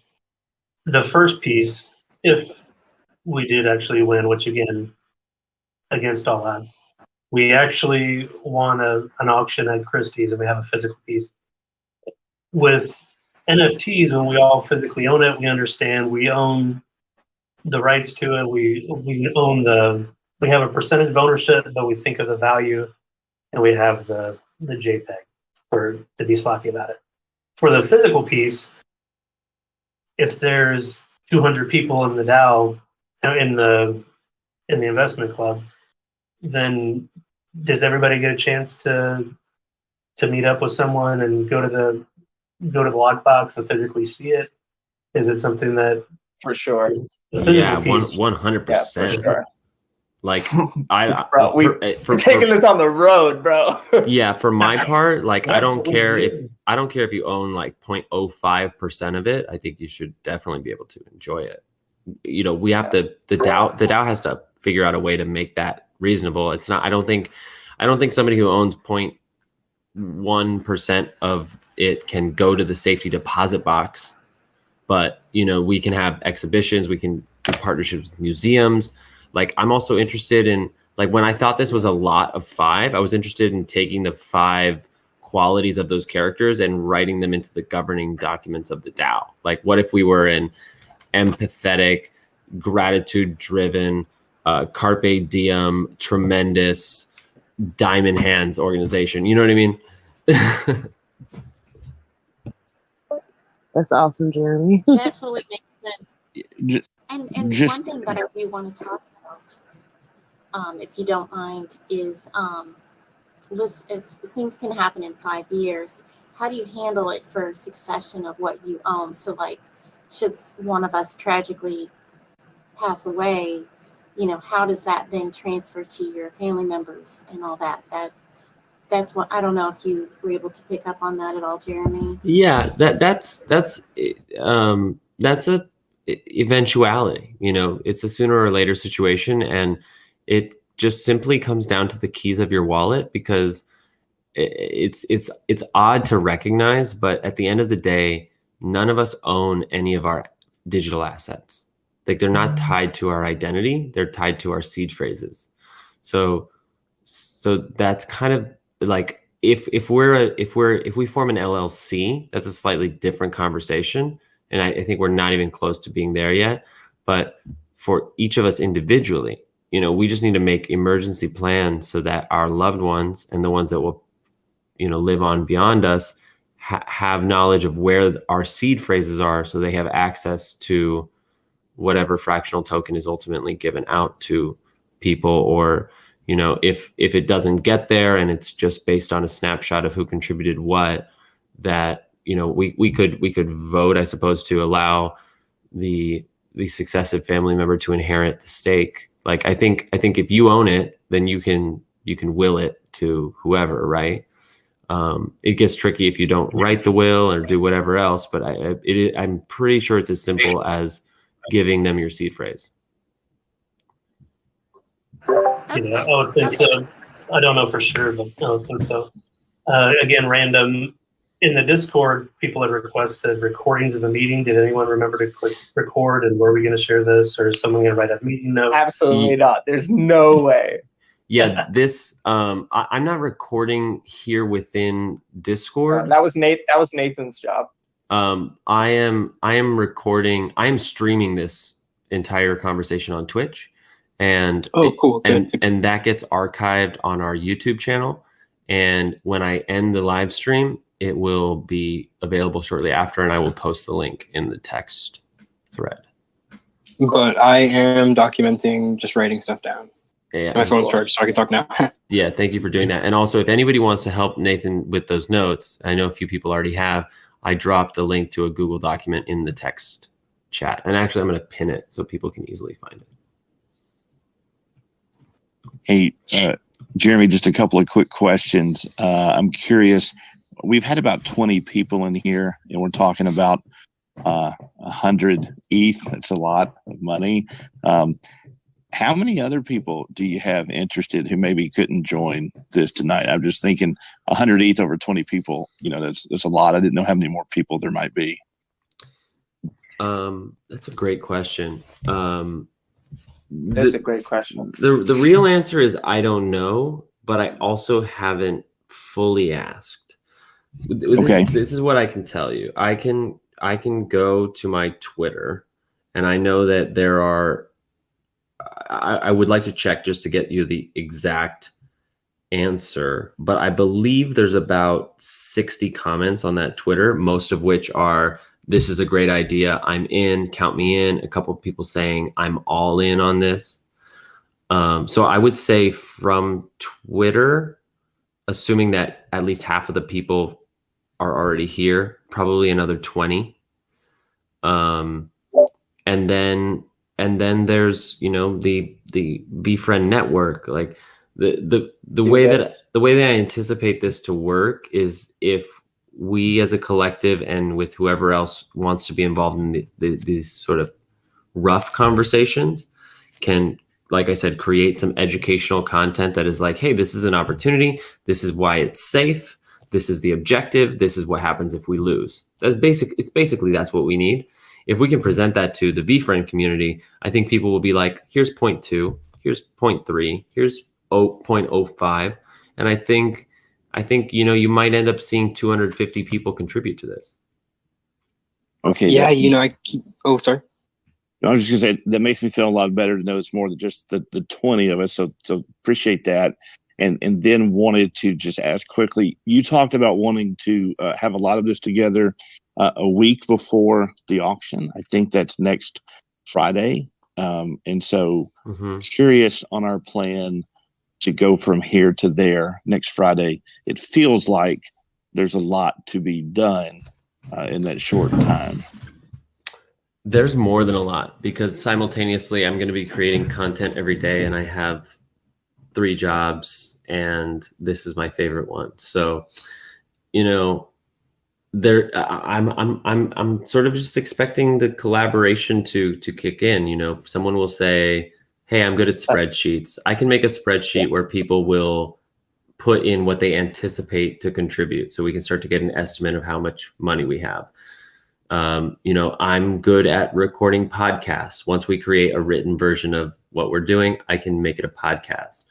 A DAO is not one person's job, is the truth of it. A DAO is a decentralized organization. So it would be all of us sharing some runs of it. But- you know, for who knows people could be anything very about- passive. Sorry, go for it. Who knows anything about multi-sig wallets? That seems like the I know, a biggest little bit. barrier is something that needs to get moved on. So I'm happy to help. I don't even know Yeah. where to start or help. Yeah, I know Yeah. that there's actually a collection of gift code holders who created a DAO in the earliest days of the auction without actually forming a DAO. They sort of had more of a verbal agreement, and they used the Genesis wallet to do so. So I actually spoke to Mikey yesterday about this idea. We were kind of in the middle of conversations when he had to take a phone call. So he's very happy and willing to help, and he has that since creating that informal DAO, they've actually taken steps to create a real DAO. Something else that hasn't come up is there is another group of people who are doing what we're doing in their own way, and I've yet to find the point of contact. We spoke to Monica, who's part of that group, but she didn't seem to be the organizer of that group. She seemed to be more involved. So I need to reach out to her and see who's leading that charge. But that was a much smaller effort, looking for people wanting to contribute $10,000 to $50,000 each as a minimum bid. And the way that Monica put it, which I hope doesn't misrepresent their conversations, is to just like take the chaos out a little bit, that like people who might be troublemakers or otherwise like not be taking it very seriously. And so if we can come to a mutual foundation of like I said, that document and content that explains what this is and why and how we do it, if we can create that and take that to them and be like, hey, does this align with you? Then we might, mutually have a lot more assets. Which I kind of expected will be a friendly conversation. Whether or not we can align philosophically on the long term is kind of a more complex question. We're gonna have a VeeFriend DAO showdown at the auction house, possibly. Well, no, I mean that absolutely cannot happen. Like we have to intercept that. Like that would just be the stupidest thing for two community organizations to be bidding against each other, in my opinion. Should we share a document? I mean, I don't know the best platform. Should we be using Google Docs? Is there a way we can all edit a document on Discord? What would be the best way to do that? Yeah, there is a doc. I mean, what we can do right now is we can just sort of throw out some documents that need to be made. Like if we could title these documents, I can add them to the folder which I made. So in the chat thread, there's a link to notes from this meeting. I probably won't upload this video to the folder, but I can link this video in that document. If you can give me 3 or 4 or however many titles of documents that need to be made, I can write them down right now and make them as placeholders in the folder, share a link to the folder in the chat thread, and then anybody can go in and edit as they have time. They can contribute thoughts or they can structure it formally or whatever. I think you guys, I hate just real quick. I hate to do this since we're like just now starting to get into the work part of this, but I do have to jump off. Unfortunately, it's all good. I will be sure to check the server first thing in the morning and click on that link. And if there's any action items that I can volunteer to take, I will. So I'll be in touch.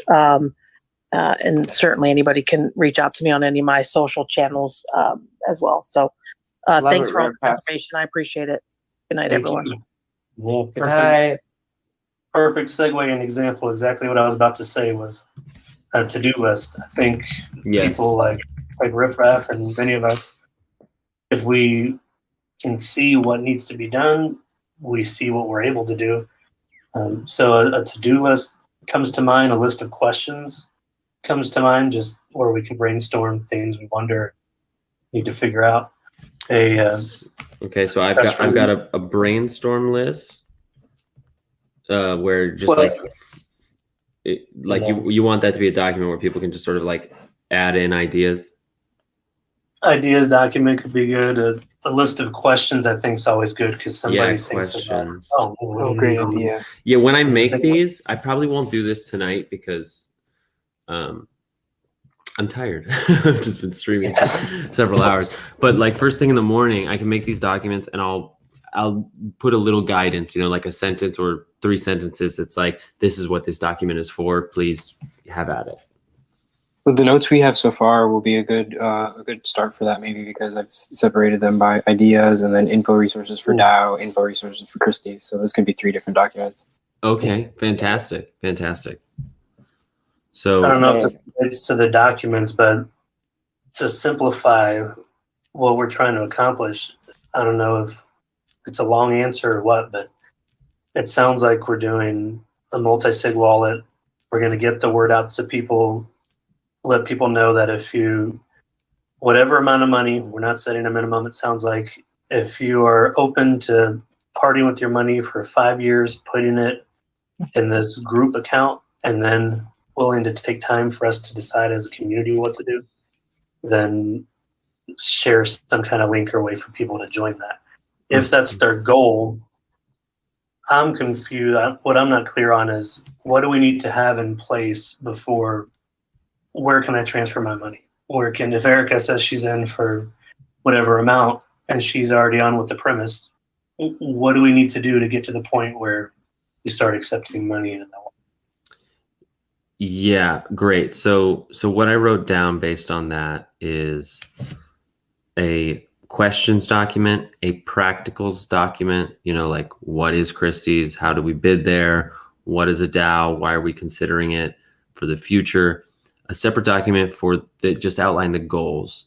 That it's sort of like an if this then that, right? It's like the basic goal of this organization is to make a successful bid at Christie's.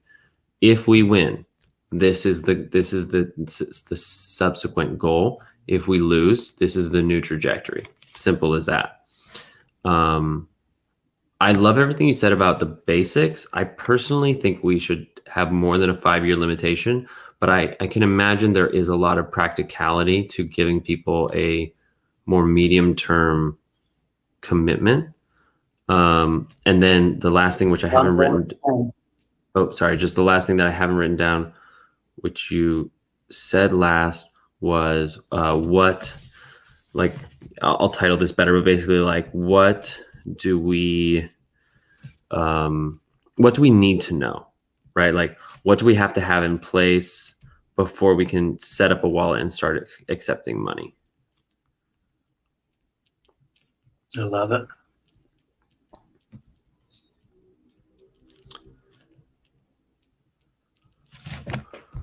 And I was kind of wondering like how this voting thing is going to work, because it feels very formal. With the DAO, it's like you own a governance token and you basically sign or decline, and it's all very technical. But in a conversation, it's very different, because it's you almost like I think I would prefer if, as we get to more junctures, we have like affirmative consent instead of presuming the consent of people who are just listening. But I also imagine that, like, if any of this didn't sound like something you wanted to be a part of, you would either say so or leave. So I wonder how folks feel about that. Like how, like, maybe it's only necessary to have like an affirmative consent once we get to an actual draft of something that we can look at in objective terms and like discuss the individual items of it, right? And then we can sort of go down the line and be like, is everyone cool with this? Everyone's cool with the multi-sig. Like, it feels like everyone's going to approve a vote on the multi-sig, but it feels sort of like as a matter of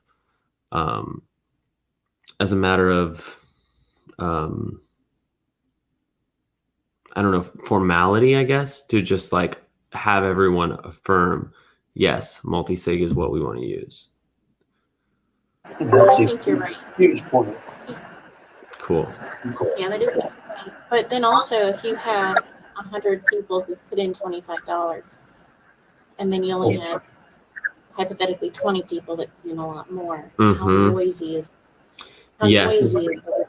Yes, and So- without the automated smart contract which knows people's proportionate voting power, we have to manually track, well, these 50 people say no, but they only make up 3% of the pool. And then I think that's where the snapshot comes in. That I don't think he's here anymore, but setting that cutoff point. So I think that's that catch-22 that I'm talking about, which is tripping me out. Is we're asking for votes. So let's say we're asking for a vote right now.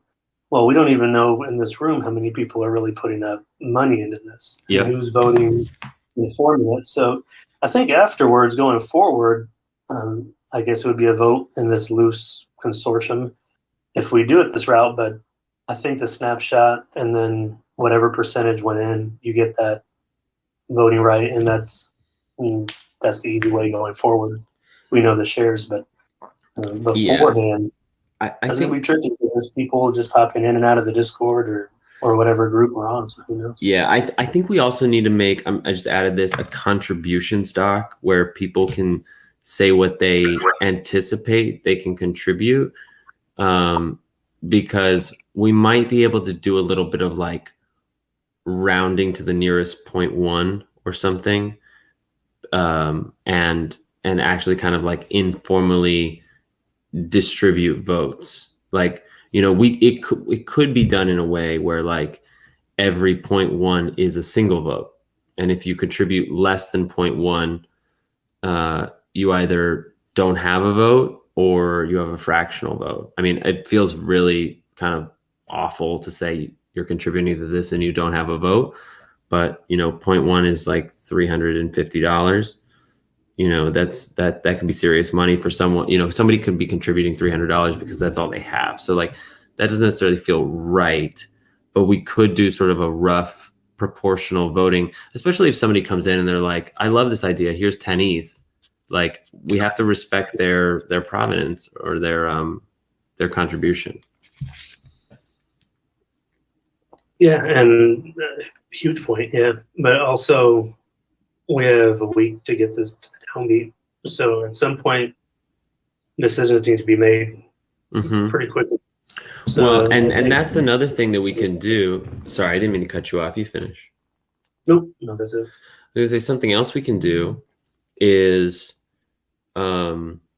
through a vote, sort of similar to what I said, or in whatever way we decide, elect some people to make the short-term decisions. You know, like we can, like, this might be way too complicated, but like if we chose 5 to 10 people who are the most active, assuming we have a pool of like 50 to 100 people, right, or even more, we chose like 5 to 10 people who are the most active that we sort of trust. Like, this is, we tell them what we expect them to do, but they're going to need to make certain decisions along the way, and maybe have a veto power over them through the voting mechanism. I don't know. That can all get really complicated.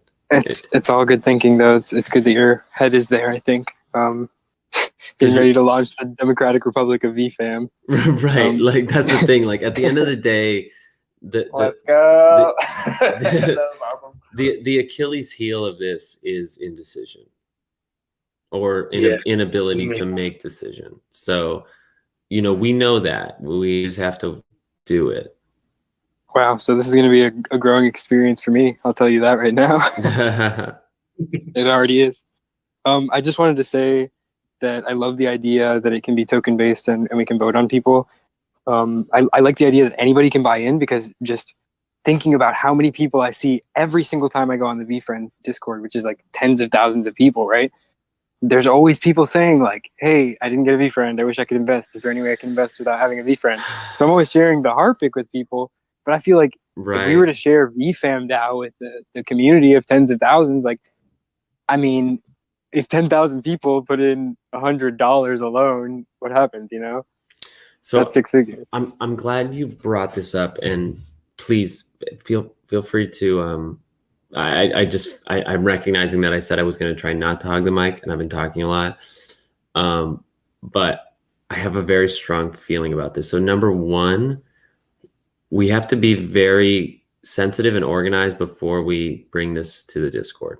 And, there's no self-promotion, and I think we can get the moderator team to authorize a sharing of it. I think they'll welcome this.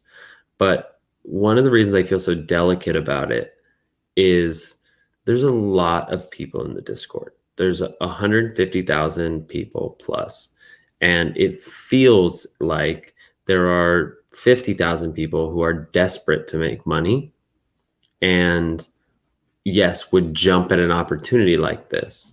But I guess I worry about people manipulating themselves into a bad spot.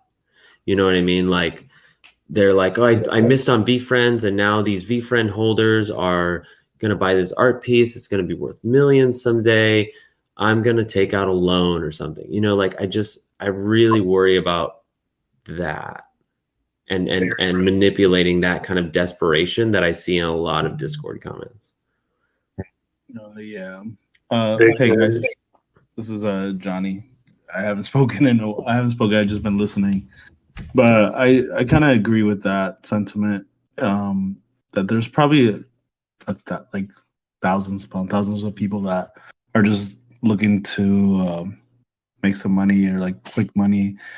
And I think it has to be the people that join have to be like really people that believe in the project long term. And this obviously is I guess like a minimum 5-year project or something like that. So,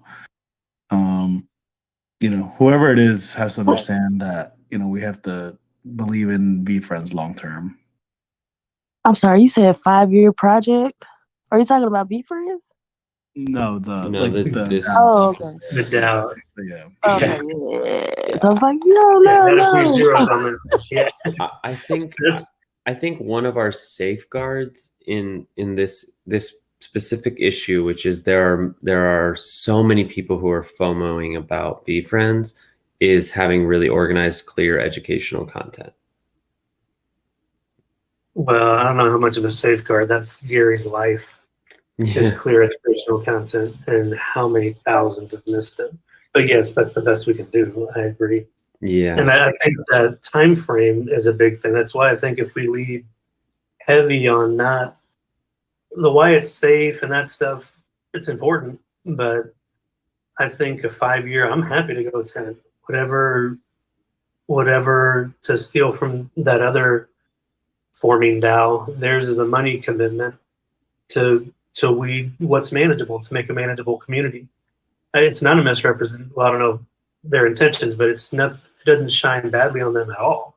It's something that needs to be done. Community control. That, in our case, it might be just the time that this will not work for anybody who thinks they're going to flip, because you're going to be sitting on frozen assets for 5 or maybe 7 years. Something that stands out long term, or it's nothing for you.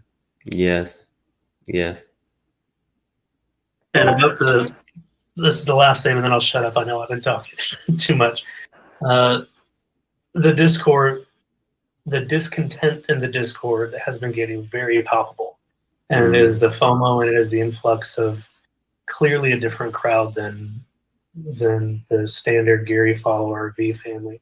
It's, people holding Gary to the fire on another project's being hacked. It wasn't even something they fumbled. They got hacked, and people are on Gary about it, that he has a responsibility. So it is something to think early and often about, is what do we do if there's a growing discontent within people that have invested their money at whatever amount, and they're coming to us and saying that we're monetarily responsible for their mistake of getting hacked, or their bad luck of getting hacked.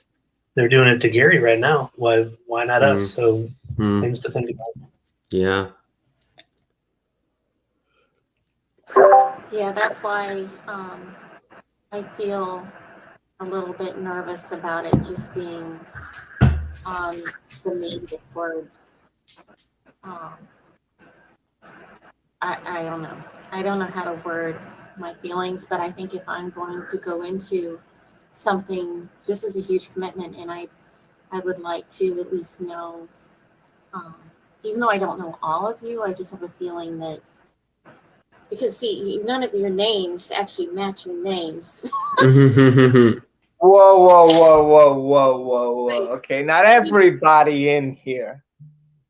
Yeah, well, my birth certificate says Faustus. No. My name is Charlie Munn, M-U-N-N. Charlie, I thought you guys with the Faustus. I know who Blockchain Queen is, even if I see Erica M. I know who she is, but you know, like I have a comfort. Yeah, no, your point stands. Your definite point stands. I would perhaps propose something to maybe weekly town halls, like a guaranteed calendar of something to hold the people in charge accountable. You know what I like? There's perhaps a town hall approach to at least hold people elected and accountable. That's not my fear. My fear is none of you here. My fear is 150,000 new strangers, and all of a sudden, when Nathan had mentioned marketing to the big Discord, it just didn't sit well. I'm not trying to exclude anybody. No. So valid. But I No, I know what you mean. Yeah. You never know No, that's who's great. online, and like you don't know people's intentions there, and like there is definitely a core community there. But I'm hesitant because anyone could join this Discord. I thought that earlier. Yes. That, at the end of the day, this is still a anyone can join a Discord and join a public chat. You know what I mean? And so things would. But I think that everyone who's been interested, we've got 1 million Discords to my left. We've got, and we have Twitter. So I think, and I almost think it's a little disrespectful to the whole. I don't know what it could be to maybe it wouldn't be disrespectful if we were prepared, but right. You know what I mean? Just against Gary, like I don't want to minimize how big this project is either. So No, I agree, and just to speak to the transparency and also the organization of who's really in this, I made this Discord channel on the fly. But we have a bot that actually assigns roles. It's in the Ready Player One channel, and it gives you access to this little sorcerer game that is launching. And we're gonna add another one so people can. So I'm not gonna hide the channel just yet, but what I want to do is basically make this VeeFriends DAO category a private category, and you have to nominate for yourself to claim a VFam role that allows you to see the channel.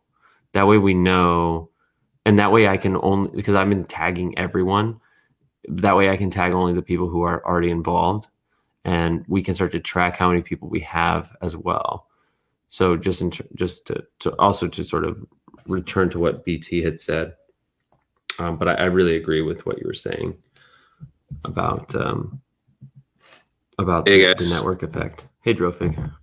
Hey, so I've been listening on Twitch, and about the last part, and this whole situation. My first thought is like it screams like you need a lawyer, right, to have all these people's monies mixing together, right? Yeah. But at the same time, that's the cool part about smart contracts is it's going to replace lawyers in a lot of instances, right? So like this whole thing, I think would like in feeling comfortable with committing to this would really come down to, I think, who was writing the smart contract and how that could be vetted. Cause like, I don't understand smart contracts at this point, and like that, like validating the person who's making it is like a whole process that I don't understand at this point.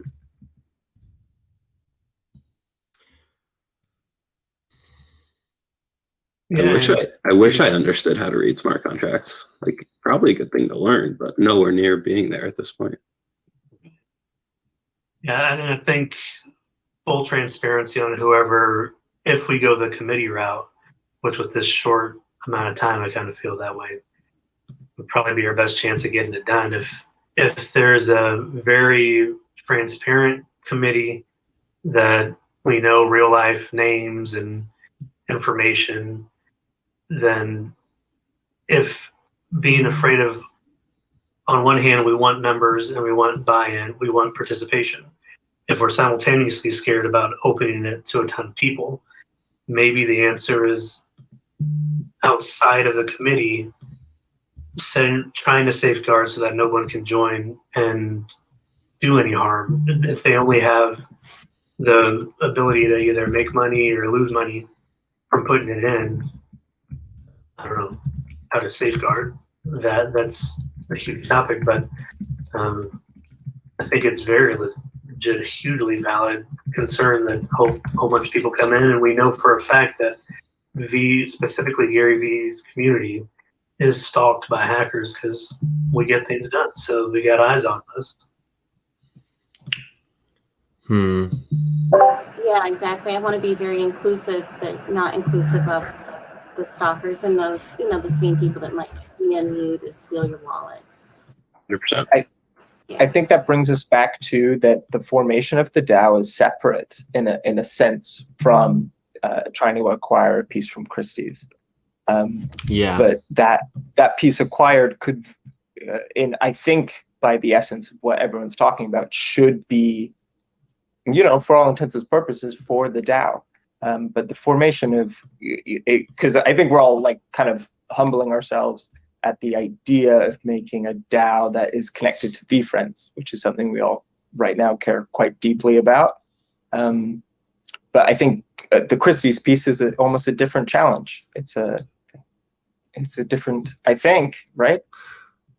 Yeah, there's no way that I could ever touch anything like that without you guys, to be honest. Right. I would just say I'm hearing a lot of comments about wanting to make this very inclusive and making sure that we're not locking people out because they can't put forth a certain amount. However, I also wonder if maybe we should revisit the idea of a minimum, even if it's a low minimum. I would say when that got brought up, BT, I thought 0.05 as an entry point, which is still a lot of money. To use an extreme example, what if we had 200 or 300 people want to contribute $1? That seems like a lot of hassle to manage that many people for very little contribution. Totally. Sad but true, man. Yeah, I think a minimum. I think a 0.05, or a free mint, and you must pay gas. Like there's maybe not that actually. Now that I said that aloud, I was like, wait a second, I take it back. There's a way to make that equitable, or make it equitable, but also not prone to manipulation. I'm just kind of jumping back in here from a phone call, and I'm actually kind of happy you guys are on this conversation. But in the back of my head was $300. I think that's a very reasonable price point, or whatever that transfers to ETH.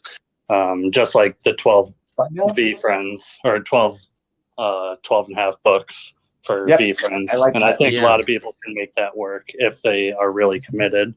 Yeah. Yep. Agreed. I would also add just watching the I'm sorry. No, that's all you. I was just gonna say, watching the comments in the Discord, it seems to happen with quite a bit of frequency that there's somebody who either has made a mistake or life events have changed, which happens for everybody. And I think you very well could find yourself with somebody who is very desperate to get their money back. And so maybe, the rules are the rules and there's nothing that can be done. But I think that is something that you have a decent chance of encountering. And then kind of unrelated, I would mention the one part that I know there's a lot of specifics still to be ironed out, but the one bigger piece I think I'm still missing a little bit too is still getting how do we get our money back? How do we make money? I know we talked about people joining just to make money. I'm very interested in learning more about a DAO and participating in a DAO, but in full transparency, I'm also here to make money. And so that's the one piece. I'm not quite sure how we do that. I heard an idea of maybe we make money, but we don't sell the piece. So that I really don't know how that happens. I'm very interested to learn more about the thoughts on how do we be successful in making money with this.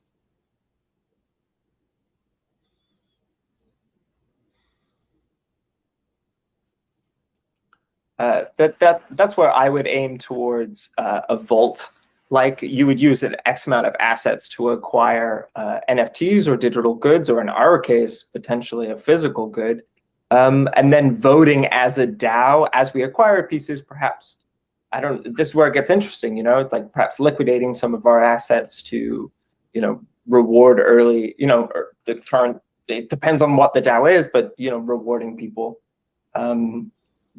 It would be the liquidity of the actual coin pool. But I think it would be a mistake to walk into this endeavor thinking this was a money-making opportunity. I think that's it depends which way we go, because if we are just thinking of being able to have a tangible hand on a piece of art, then you're right. But if we're going into the go, yeah, exactly. Then we do want to make, we're all in this, I would think, to eventually profit. It's not just, so. Yeah. I don't know how we are going to do that. So I feel like exactly that the end goal, very far future with the incredibly complex DAO and liquidity pools and those sort of things, it seems like if we have a group of like-minded people putting money into the project, that can happen down the road. The upside down part about it, but maybe the reality is we might be starting off with just a group of people who are operating on faith and saying, only get into this, not knowing if you're making it, you only want to get this physical piece. It's 5 to 7, pick a number, 7 years, you're blocking a minimum of $300. And then we'll all figure it out as a group afterwards. I can't imagine we can map out liquidity pools and DAO and how to get it all done before Christie. That just seems, does anyone think that's possible before Christie's? I think it's possible to map it out. I don't know that it's possible. It is possible to map it out and execute it. I'm not sure it's possible to map it out and execute it the right way. In fact, if we're including an audit, it's definitely not. But I do think it's possible to map it out and even go so far as to have that educational content to be like, what does that liquidity pool actually mean? What does it mean for investors? Do they need to be investing more than what they plan to bid with? I think that's kind of a secondary goal. Like we need to primarily understand what this is, why this is, how this is going to operate, so that people who have $300 can contribute. My problem with that or fear, like we were talking about people overextending themselves. Yeah. I think the reason I'm keeping it separate is if we do our best attempt, which whatever our best attempt is to get something ready in 1 week of this importance, if we're selling people on promises that we don't yet know we can do, right? If they're signing up for this, to put $300 in a can and undig it 5 years later, hopefully with an asset from Christie's backup plan with an NFT, then I feel like we can commit to that. If we're having people sign up and, well, I thought there was going to be a DAO. Well, it turns out you can't do a DAO yet. The laws aren't in place. Well, I thought there was going to be this much liquidity. Well, we looked into it. Right now is when we're asking for their money. So what can we tell them right now? Certainty. Yeah, no, I think that's extremely thoughtful. And we should always try to bring the conversation back to practicality and simplicity. And given those parameters, like we should maybe just stop talking about the formal DAO. Like we can after we accomplish these initial goals, we can open that up. But if I'm hearing you right, I don't know if the room agrees with this. I mean, I still want to continue to learn more. I think there's a lot of promise in it, but you know, at the end of the day, it's just not necessary for our short-term goal, which is to acquire this art piece. And what's sort of on the decision block, as you and I'm also gonna add a document. So I have a goals document, but I have a decisions document. I'm not exactly sure what's gonna land there, but like, what are the things that need to be decided? You know, what do we do with this, and how does it either make money or create wealth? I don't know. I mean, this is another question, is like, are people interested in selling it at all? And is there a way that holding it in a vault, I don't know, my brain is starting to shut down a little bit, but I'm curious about what Charlie was saying about organizing assets in a vault. I'm curious about even making like a nonprofit leg of this organization so that there's some like tax deductibility. I think we haven't explored all the options, and that would come with that next leg of formality in a DAO, and all of that is stuff that we can't really promise because we can't thoroughly explore it given our time period.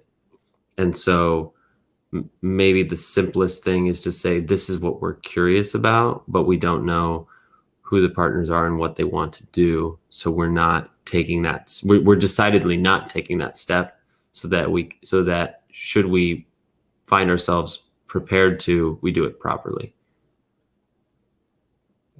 Maybe for the sake of the moment, it might behoove us to wrap, just like start to wind things down. I agree.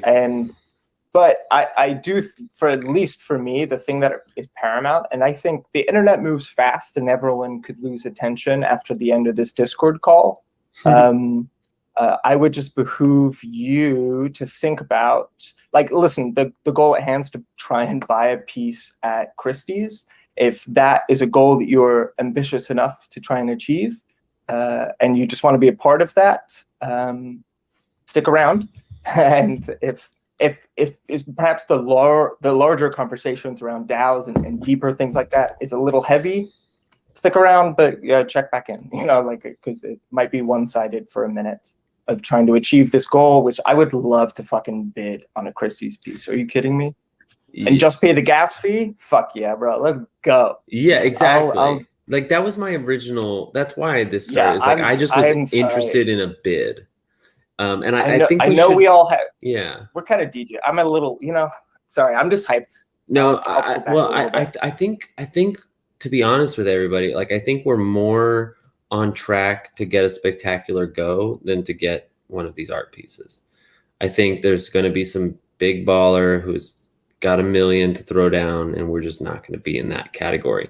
But the bid starts at 0. Like, we could make the first bid at 1 ETH and it'd be like, oh, that's cute. The VeeFriends community is bidding in, and then, a couple people other bid in. Then we come in with a 40 ETH offer, and then we're competitive up to like 100 ETH, and it's kind of wild. We almost get it. Then somebody comes in and swoops it from us.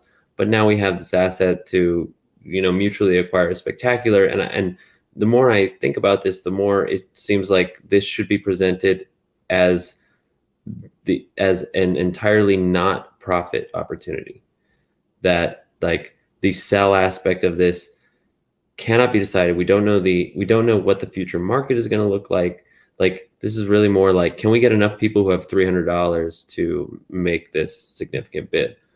And because ultimately holding it and holding it for life is going to be more valuable than trying to flip it over a 10-year window. That was a little all over the place, but I think the spirit that you're conveying, and I'm buying into that too. So I feel it. Yeah. I think with that, honestly, I feel like it's been a really helpful, productive call at the very least. But yeah, I think tomorrow, with tomorrow's sunrise, we'll have to see if this is where the market is. Yeah. If you know what I mean? Like that's the truth of where we're at. The strength of community is the consistency, and let's see if we can bring it. But no promises, because I've seen it fail more times than succeed. But I believe in us, so we're gonna do it then. Right on to that. Hey, I gotta jump off. It has been a total blast. I will be here for the next thing. I'll be checking the documents. I'll do what I can to help. Thank you, Jeremy. Thank you, everybody. Thank you, man. It's been awesome. Take care. See you guys. Thanks for putting this together. Yeah, thank you. I'm going to stick around just for a little bit, as I know that there's several people who have just been listening, and just in case they want to even just check out and say, "Hey, I'm leaving." You don't need to say anything, but I'm gonna be the last one to leave. That's what I'm saying.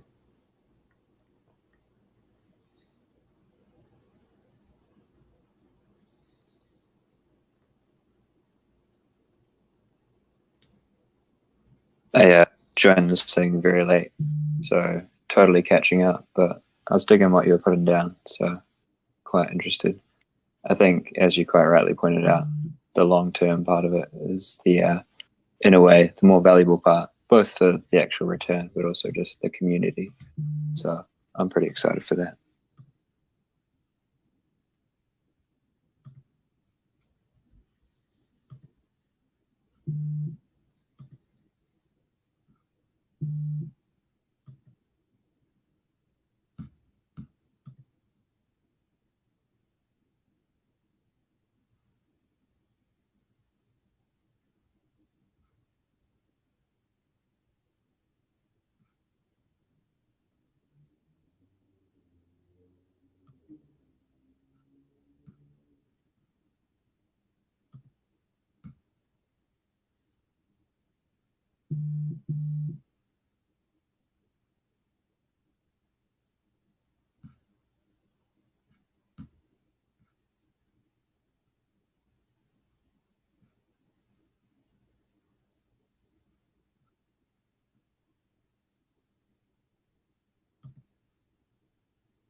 Jeremy, go to NFT Talk in the VeeFriends Discord. Oh no. Okay, here I am.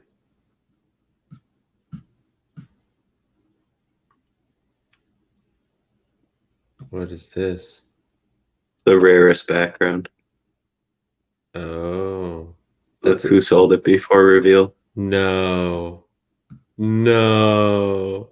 Oh shoot. I looked at the ones I sold too. Man, you sold the rare. I mean, that's the game, huh? It's like the rarest category background. Feels real bad, man. Oh, I'm sorry, dude. Hey. We made out well with the launch. We It is did. what it is. That's right, because this was like your best flip day ever. Yeah. But I gotta we're gonna have to walk this one off. Oh man. No, dude. Oh, that sucks. Wow. Yeah. I'm gonna have to like watch this thing as it gets sold in the future and just cry a little bit every time. But like, here's the thing: what is it really worth? Because it's not worth 1,000 ETH. No, but it might go for like 5. Just a lot. Yeah, that's true. That's just a lot. That's fair. I just posted mine right after it. I got a king. I held on to a king, which I feel pretty solid about. I like the little bow tie look. And I also have this kind of like skater guy. I don't know. What do you think of maybe I'll put it in this Discord. Skater guy. Well, he's not, I don't know, maybe skater's not accurate. Which screen? Okay. I'm gonna put it in this community lounge down here.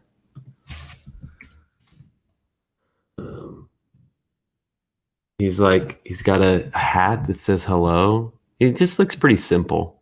you know. But all of the rarities are screwed up because I think most things haven't revealed yet. Yeah, there was a graphic they had with the rarities of the background in one of the Dino chats. I'll try and find it. Yeah, I'm not sure about this project. Like, What's up, guys? hey, I'm how really are you? unsure about it. I don't know if it's gonna turn into the next like Cool Cats or the next Fang Gang, and I wouldn't be surprised like either way. Right, Fang Gang being like a total wash, right? Yeah. Fang Gang didn't really go. It might like come back a little bit, but it's not doing great.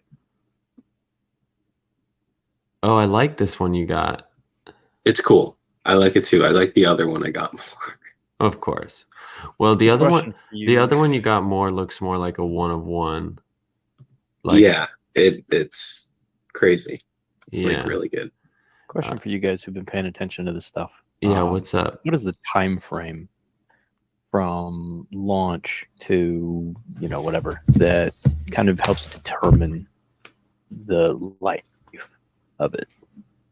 Good question. Of this project, or wait, are you talking about Just in general. NFTs or are you talking about this so DAO? far what you've seen as far as NFT project launches.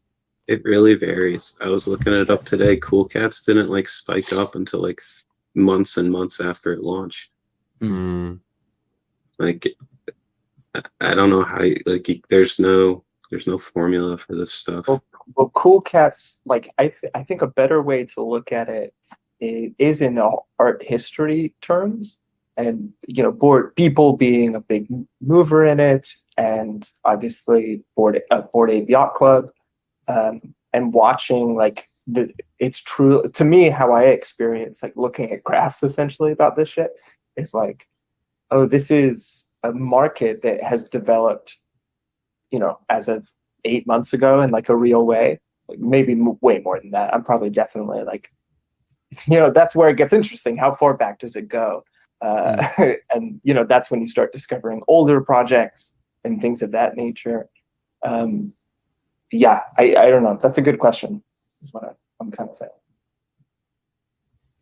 One of the reasons I'm asking is I'm looking to create my own. So I'm trying to gather as much information as possible, but obviously hearing people say, you know, well, it's not doing well, that kind of thing, when it's hours old. Right. You know, it's kind of like, okay. Oh, okay, well. Right. Fuck me then. Yeah, because people want to make money right now. Right. No, that's absolutely true. And that's always going to be a case for, I mean, anything, right? I mean, you have any kind of investment structure, and you're going to have people who want to make very quick money. You have the people who want to make long-term money, and you have every flavor in between. So this thought popped into my head earlier. I don't know if you guys caught it, but SpaceX launched a rocket today. Oh, and it was nice. Appreciate that, Lachi. And it was filled with civilians, and the commander of that ship, you know, the civilian commander of that ship, invented. He had something to do with credit card. Like, he made his fortune as a person off of credit card machines, some type of transaction based, speeding that process up. I don't know what the actual fucking product was. But it just got me thinking about this space and what utility actually means. And you know, maybe airdrops of a cartoon is not utility. That's just another picture of a cartoon. In meaning of how will this space develop is like kind of what I'm building on, I think. Or I'm talking out. No, I think that's absolutely a fair thing to say. Is the utility of VeeFriends, for instance, right? Beyond what's been promised as far as VCon and all the rest. If VeeFriends is, you have a piece of the IP, that's one utility, and then there's the potential for, if nothing else, there's a potential for a few more drops of other NFTs, right?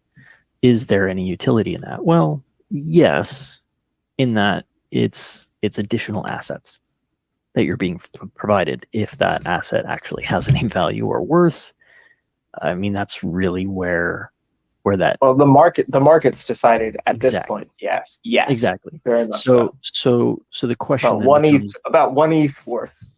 yeah, right. So the question then becomes: is that a utility if the value is unknown? Yeah, I mean it is, because it's still an asset. But what value is that utility? That's really the question. And I think there's some value to it in that it's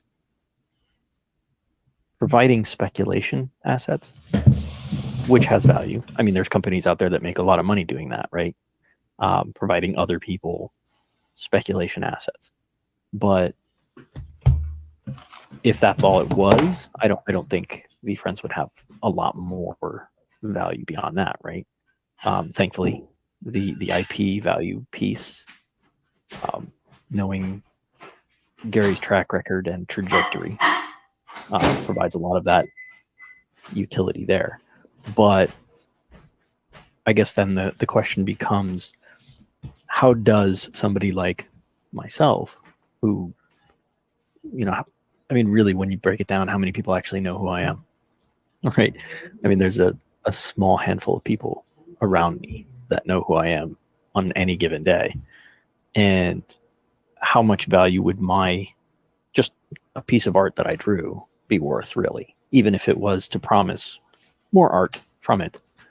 It sounds like you're just contemplating NFTs and how they're being made, and right? Well, like the artistic process behind NFTs. Yes and no. I'm kind of tackling the prospect of projects as a whole.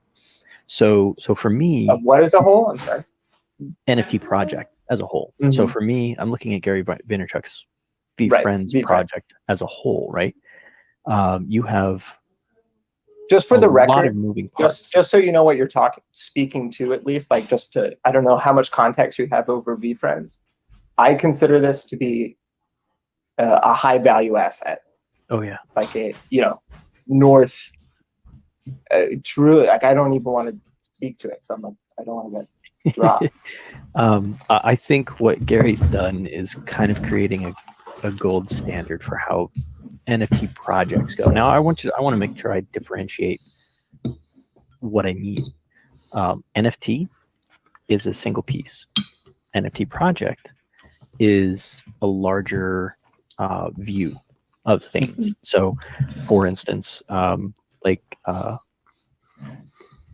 you have the NFT project, and it's 12:30, and I'm trying to do work at the same time. So forgive me if my memory and brain is not fully functional. But you have the single piece of NFT that sold for millions of dollars at Christie's recently, right? That's NFT. What VeeFriends is doing is a project. I think even lesser extent today than it was when it first started, but like CryptoPunks and Bored Ape Yacht Club, those are NFTs, a large batch of NFTs. But I would hesitate to call them, when they first came out, a project.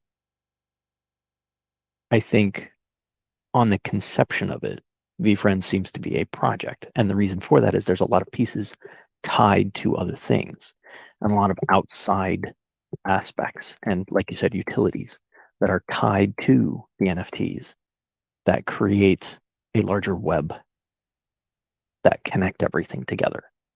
Yeah. And to me, that's what a project truly is. So what I'm looking at right now is, first of all, I'm not an artist by my definition. I don't create things out of whole cloth. I just don't. I take pieces of things and I put them together and create something interesting that way. That's my creative outlet. When I draw things or when I create art, I'm taking assets. Whether or not I created the asset is kind of up for debate, but I'm creating those pieces and putting them together in what I think is hopefully pleasing, creative ways. But beyond that, what my real goal is to create a usefulness to the NFT beyond A, the value of it, whatever the market decides, B, the appreciation of the art, whether or not that actually happens, and C, beyond myself. And that's the part I'm struggling with right now, because it's maybe a So week you're old. you're probably not gonna try and buy the VeeFriends piece at Christie's, right? Oh, I probably will, because I understand the value of what Really? Gary's How much doing. how much ETH do you think you're good for? Oh, ETH, probably not much right now. Well, we're I'm auctioning in ETH. Oh, I understand. I understand. I have been involved in the VeeFriends project since before it launched. I was 2 days. I think that the Discord was 2 days old when I jumped in. I've got to. So I've spent all my ETH. That's why I don't have any ETH right now. Ooh, But what'd you buy? a few pieces, mostly VeeFriends. You should sell one of those. Yeah, no. Just offload it. It's Yeah, only right. it's Right. like Yeah. No, 17.5 ETH right now. These are heirloom pieces from handing down to kids, kind of thing. Sure. You can adopt me. Um, so right now, what I'm looking at though is creating a project, and one of the things I'm struggling with right now is how to include a community, because I think one of the key dangers with VeeFriends right now is still, and it's becoming less so as the days move on, but it's still very much tied in with one person. Now, whether or not they continue to have value after that one person is not involved for whatever reason, is to be seen, considering the momentum that it's gaining. But one of the things that I want to avoid is having what I'm building in my head right now stay in my head and not become part of a greater vision. And I think that's the part that I think distinguishes projects from NFT sales. But I think for me, like sort of what you're describing though goes sort of beyond a project. It's more like a vision or a purpose, right? Like a sort of pseudo organization that like you're actually trying to build something for a long-term purpose. Yeah. Which is, in my opinion, how you transcend when it's just, one jockey in a way leading the project. Right. But right. I don't know, I just a thought. That is my goal. Honestly, that's absolutely true. So ultimately I want right now, I mean, it's just an idea in my head with a few doodles. But ultimately what I want to see is in 2, maybe a year, it's more than that, involving multiple people being involved, whether that's because they're passionate about it or because I can pay them. But or both. Something beyond just the art and the initial utility that I create. Because right now, the utility that I have is literally what I can provide. That's it. And so I was just going to ask if you've read Simon Sinek's "The Show Must Go On." The Start with the Why. What am I saying? Actually, that is one of my primary inspirations. Downloads. Sorry. Cool. Yeah. Yeah. Simon Sinek is one of those. Both the Infinite Game and Start with Why. Yeah, cool. Because I think for me, what you're sort of describing, like it needs to get to that level, right? But it's like it's less about the thing and more about the vision, and then it turns into how do you actually create a vehicle to get there. Yeah, well, exactly. You're moving your way through the circles, right? Right now, I have the how and the what. Well, I have the why, and it's my own why. But that's the thing. It's my own. why. And what I need to do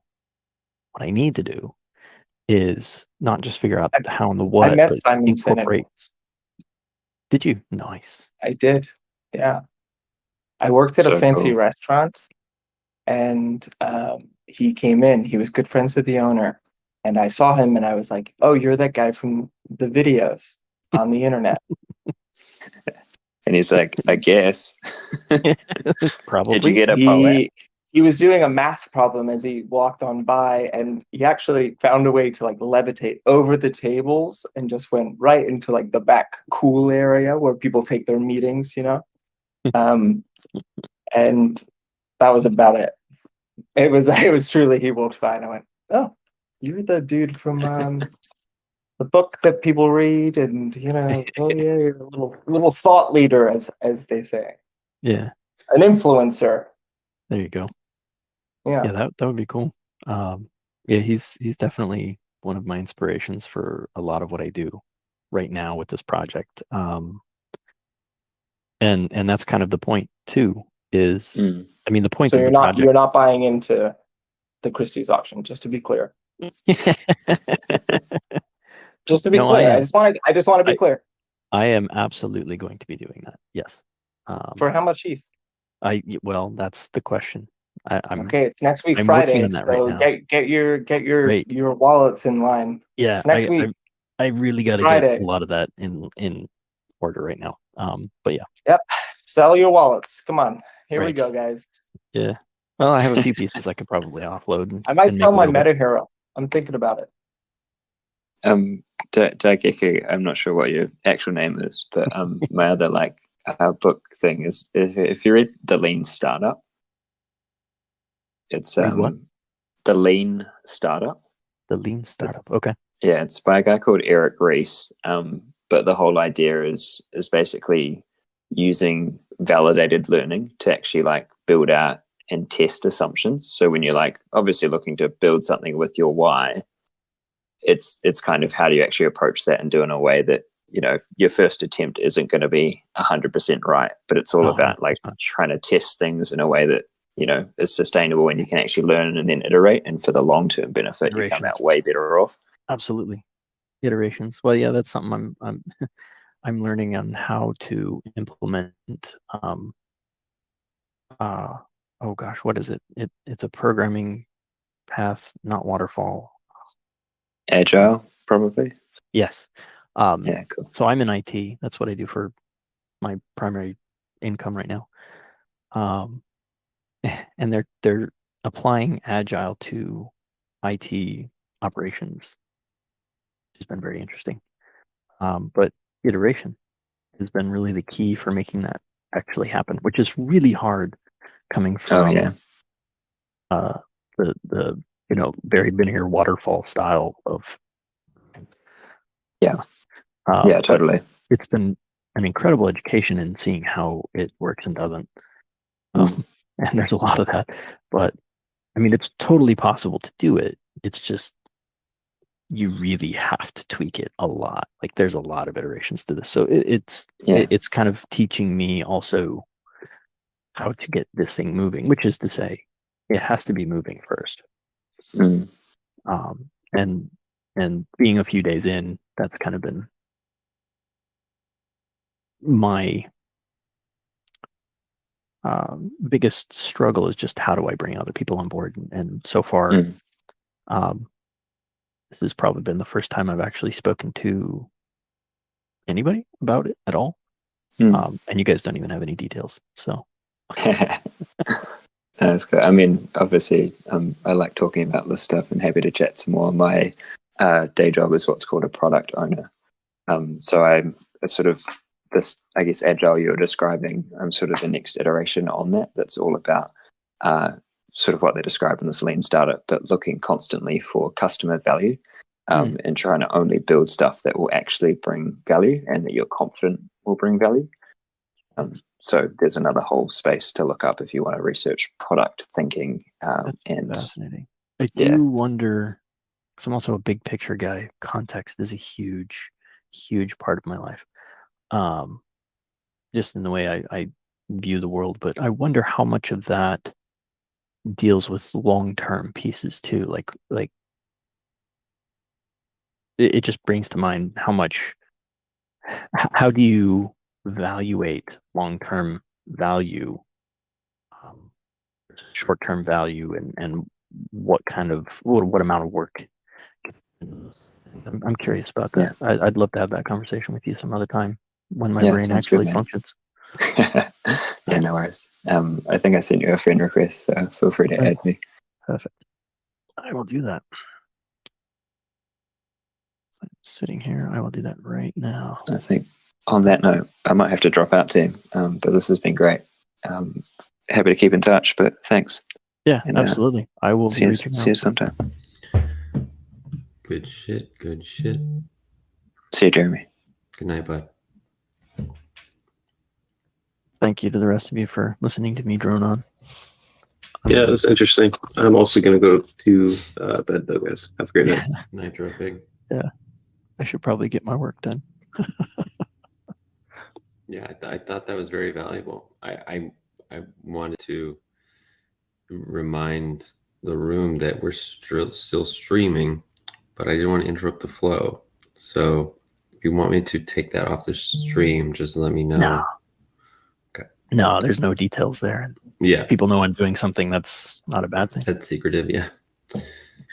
Yeah, and I know I thought the perspective about projects versus NFTs, I think, is an interesting context, even if it was in a at least for me, in a swell of like, diminishing energy. Oh gosh, yeah. Yeah. You and I are in the same time, so Yeah, I totally understand that. All right, well, I'm going to jump off so you can at some point. Yeah, very I soon. think it's a good Go to time bed. to wrap. Yeah, thanks everybody, and Lambda just joined the room. What's up? Welcome. We were just wrapping to a close. We actually wrapped about half an hour ago. Yeah. Well, sorry, I missed the whole thing. Oh, don't worry about it. It's all recorded. I'm gonna post it in the chat tomorrow morning. So you can watch as much as you want, and I'll probably try to recap. I feel a little weird about that, but I think I can do that. Good luck. Okay. Yeah, that's what I mean. Is like I don't want to it kind of undermines my message of like, I know I'm out in front here, but like we all need to create this together. And now I'm going to take everything you said and put it in my own words. Like that's not integrity.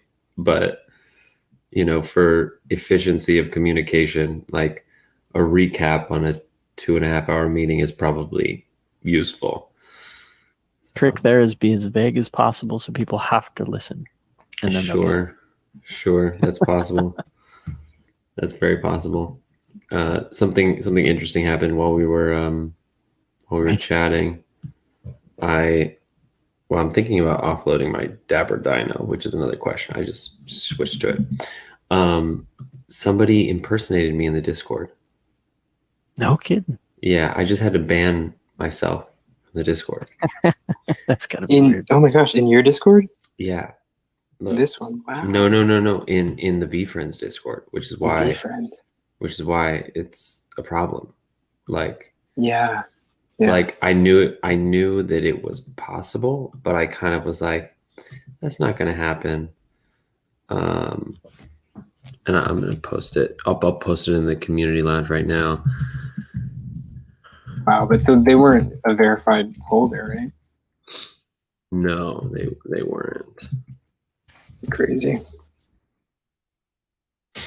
I just posted a picture. Like the profile picture they used looks like a screenshot of the Heart Trooper. I'm using the cut from the VeeFriends official profile pictures, but I I'll go to the server and I'll search mentions to try and get back and like reply to people if I miss something. And this other profile came up, and it's not like an accident. Like No, that's a very deliberate. That's a yeah, and I have no idea. Yeah, that's a little concerning. Yeah, I agree, and I feel like there's a lot that Discord maybe can do about that in the future. I hope, but you can pay to do custom 4 letters, right? Custom 4 letters on your. I'm sorry, the 4 numbers after your username. So like you can make it so it says want to be VeeFriend 5555. I've actually paid for that. I haven't changed my number, but maybe I should. Oh, okay. Well, that's a good way. That's how I distinguish people. Like I know Gary is Gary V, and then 1595 or 1695. Funny that just left my mind when I thought that, but yeah. Yeah, I mean that's how I 1565. differentiate typically. Yeah. But yeah, curious. I didn't know you could actually change that. Yeah. I'm not sure I want to. I've used the same numbers for a long time now. Feel that. Well, I just want to say if there's any way I can help with recapping stuff, I am happy to help. I'm gonna have to go back over the stream and listen to the last the last 30-40 minutes of it because I did have to step out for a minute there. But I will try to just add to the notes, and I don't know if that will help. I don't know exactly what medium you're thinking of as far as that recap, Jeremy. Neither do I. Okay. I'll think about it on a fresh head. I think it'll probably be a publicly private video. Like I think, I might just like record my screen speaking to the Discord, or I might somehow go live in the Discord. I don't know. Like I don't want this content to take up space on the profile. I just feel like it's not really appropriate. And like at which point, like I think it's fine to be like, hey, this is happening, join the Discord, this is still happening. But until which point it's actually like prepared for be like, hey, we decided what we're doing. Right. We can just answer everyone's questions. Yeah, until that point, like I'm gonna mostly keep it off the profile. Okay. So, it'll probably just be me talking to my phone and being like, "Hey," it might even be simpler than that. It might be like a 2-minute video that's just like, "Hey, we had a really great meeting. We had about 20 people, or we had like probably 25 to 30 people come through, and we discussed a lot of different topics, asked a lot of questions. We created some basic documents. Like, please go to the Christie's chat to get a link to the entire conversation and see the Google Doc where we're starting to ask questions, poke around, and, leave your thoughts in the chat so we can all make this idea better. Like literally that. Mm-hmm. I'll literally just clip this from the Twitch with me tiredly getting those words out. Right. I was thinking you could also always just say, if anybody would like to be updated on information as information is released, as we have information, then add your information to here, and then we have them on a list, and then we automatically have a resource list of people that we could potentially reach out to and say, hey, we think you could maybe help us with figuring out exactly where we want to be if there's other people that we want to bring in early, if that makes sense. That's a great idea. Like a not a volunteer list, but like what's your skill set list? Oh yeah, that is a good idea. I was just thinking just saying if anybody wants to be updated on information on this potential project, then leave your email here, and then we'll pick if we want to pick any of them that we want to be like, hey, come in and talk about this, then we can include them as far as core VFam group people that are always working together on stuff. Got it. Okay, great. Yeah, I think we can do all that. That's an idea, yeah. All in good time. Cool. So I think we can shut it down now. I don't even have the energy to close out this stream. There's still 6 people watching on Twitch, so sorry that I haven't been paying attention to Twitch tonight, but thank you for watching. And what a moment. What an interesting moment this has been. Yeah, what a time this week, and just the time that we're in general is crazy. Yeah. Yeah, it's time for bed now. Peace out. Prosper. All right, everybody, take Be care. well. Good night, Nathan, David, Zorro, and Lambda. Thanks for coming over from Twitter. I'll see you guys. I'll see you all tomorrow. You're the only person who calls Good me night. David, by the way. Oh, really? Yeah. Well, I like that. It's a good thing. good. I'll Awesome. call you David.